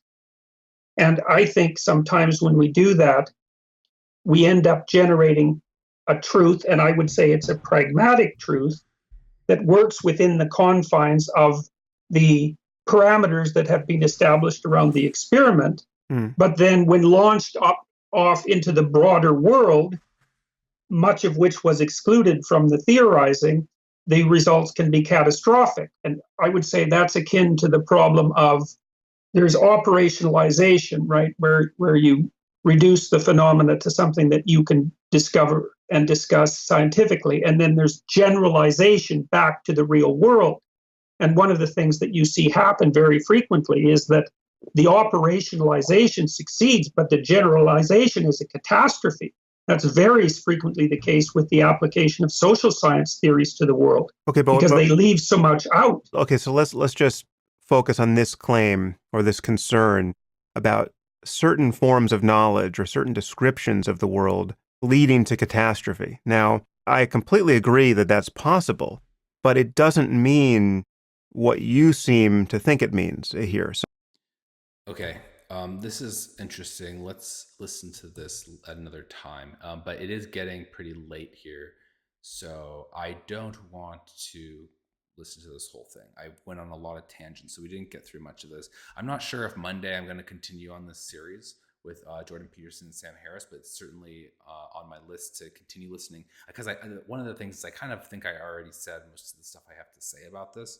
So they're going to just kind of go back and forth again and again and loop around, not talk about much new. But I thought this was a really interesting way of thinking about truth. And I want to maybe at some point revisit this and really address it way more formally, make a way more rigorous argument for why basically things that last, ideas that remain throughout time, are the most true ideas. And the only way we know if something is going to remain throughout time is if it has remained throughout time. So that means that old ideas are best and are more true than new ideas. And I think another time I'm going to formalize this, but someone did ask me about smallpox. So maybe let's skip ahead to talk about smallpox, and then we'll end.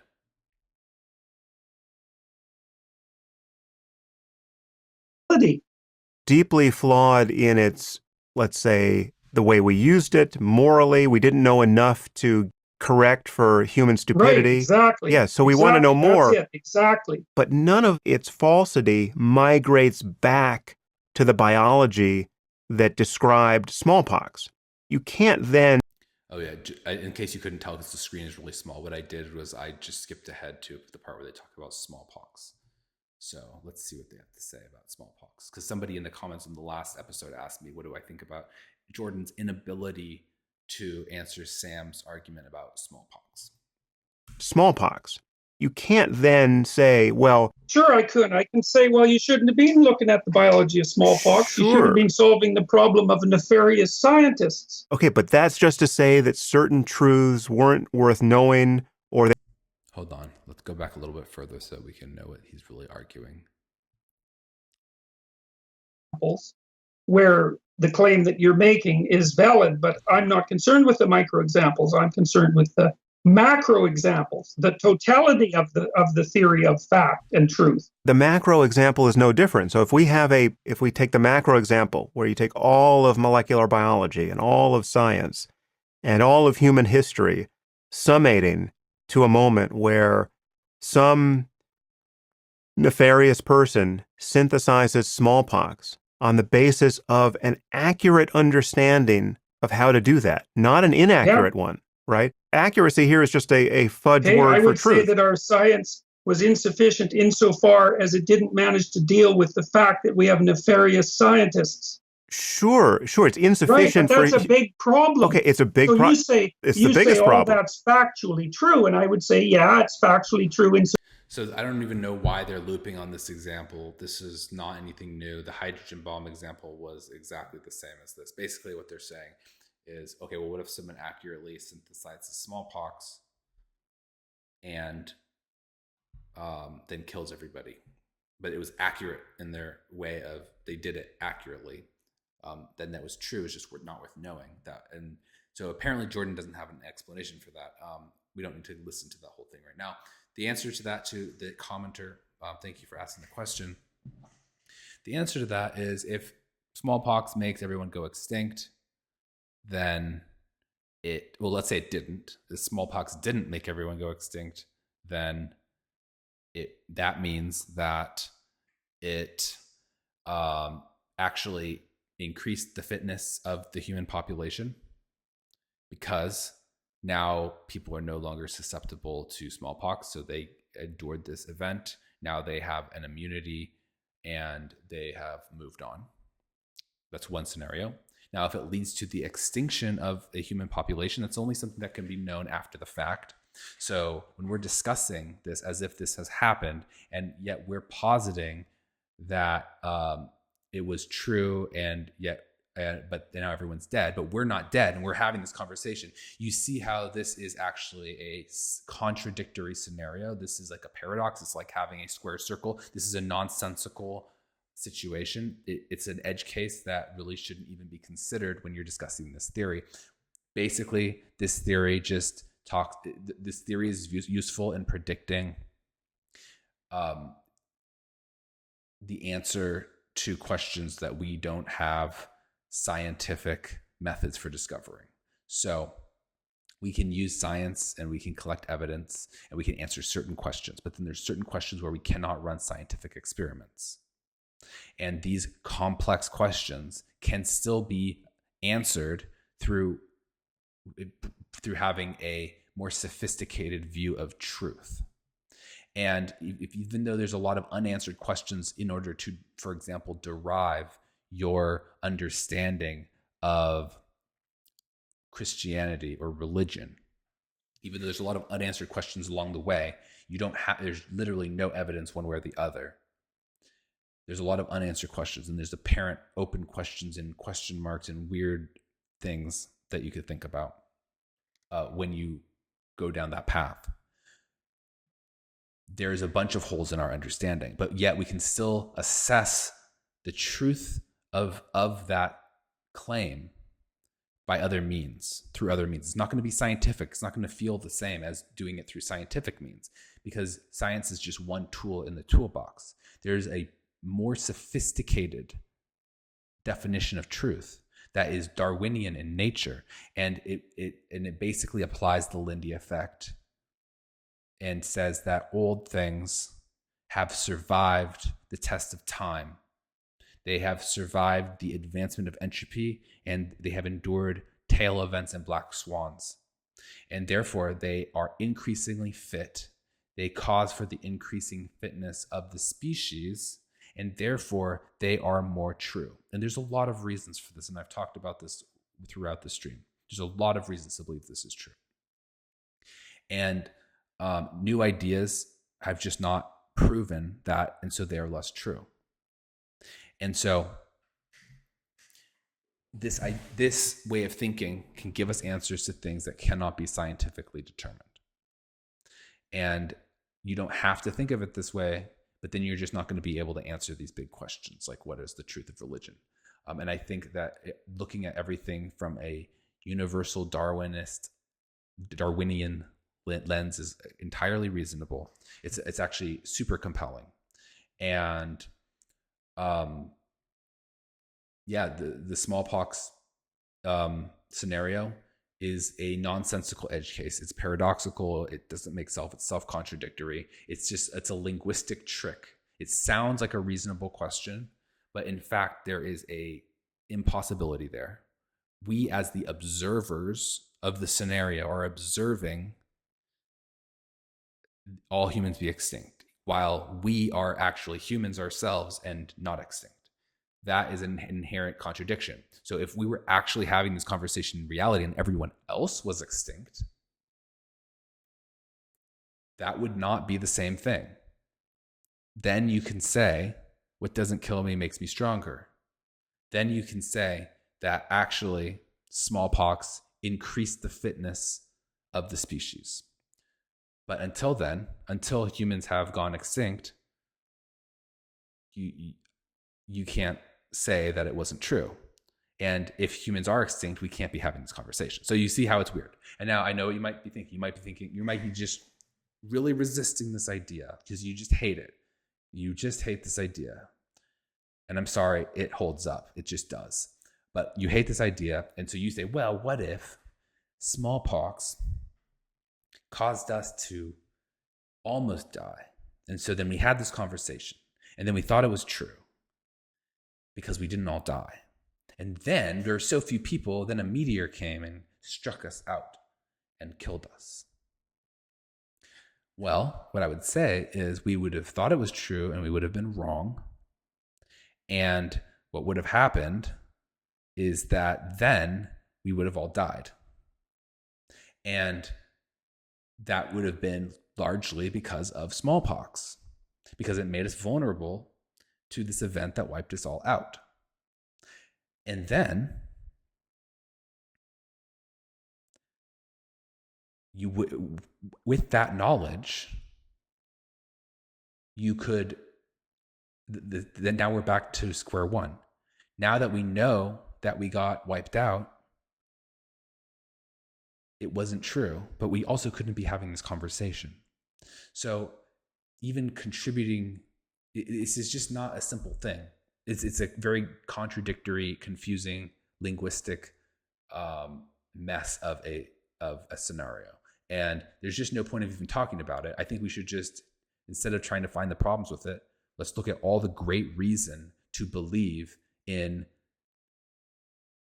the Lindy effect and basically the truth behind Jordan's perspective. There's a lot there, and it is very predictive. It's very useful. It's a better model than what Sam Harris offers. And but it is to some extent counterintuitive. Sam is voicing just a very basic, like obvious, like this is what, if you ask someone in 5th grade what they think, this is what they would think. It's just super obvious. And there's value in that. Sometimes what's the point of complicating it? Just go about your life. But if we're really being serious about this topic, Jordan has a great point. Okay, everybody. Thank you so much for tuning in. If you like this, please subscribe and please like. It's very helpful. And comment with your thoughts. If you disagree, let me know why. I will respond. I promise.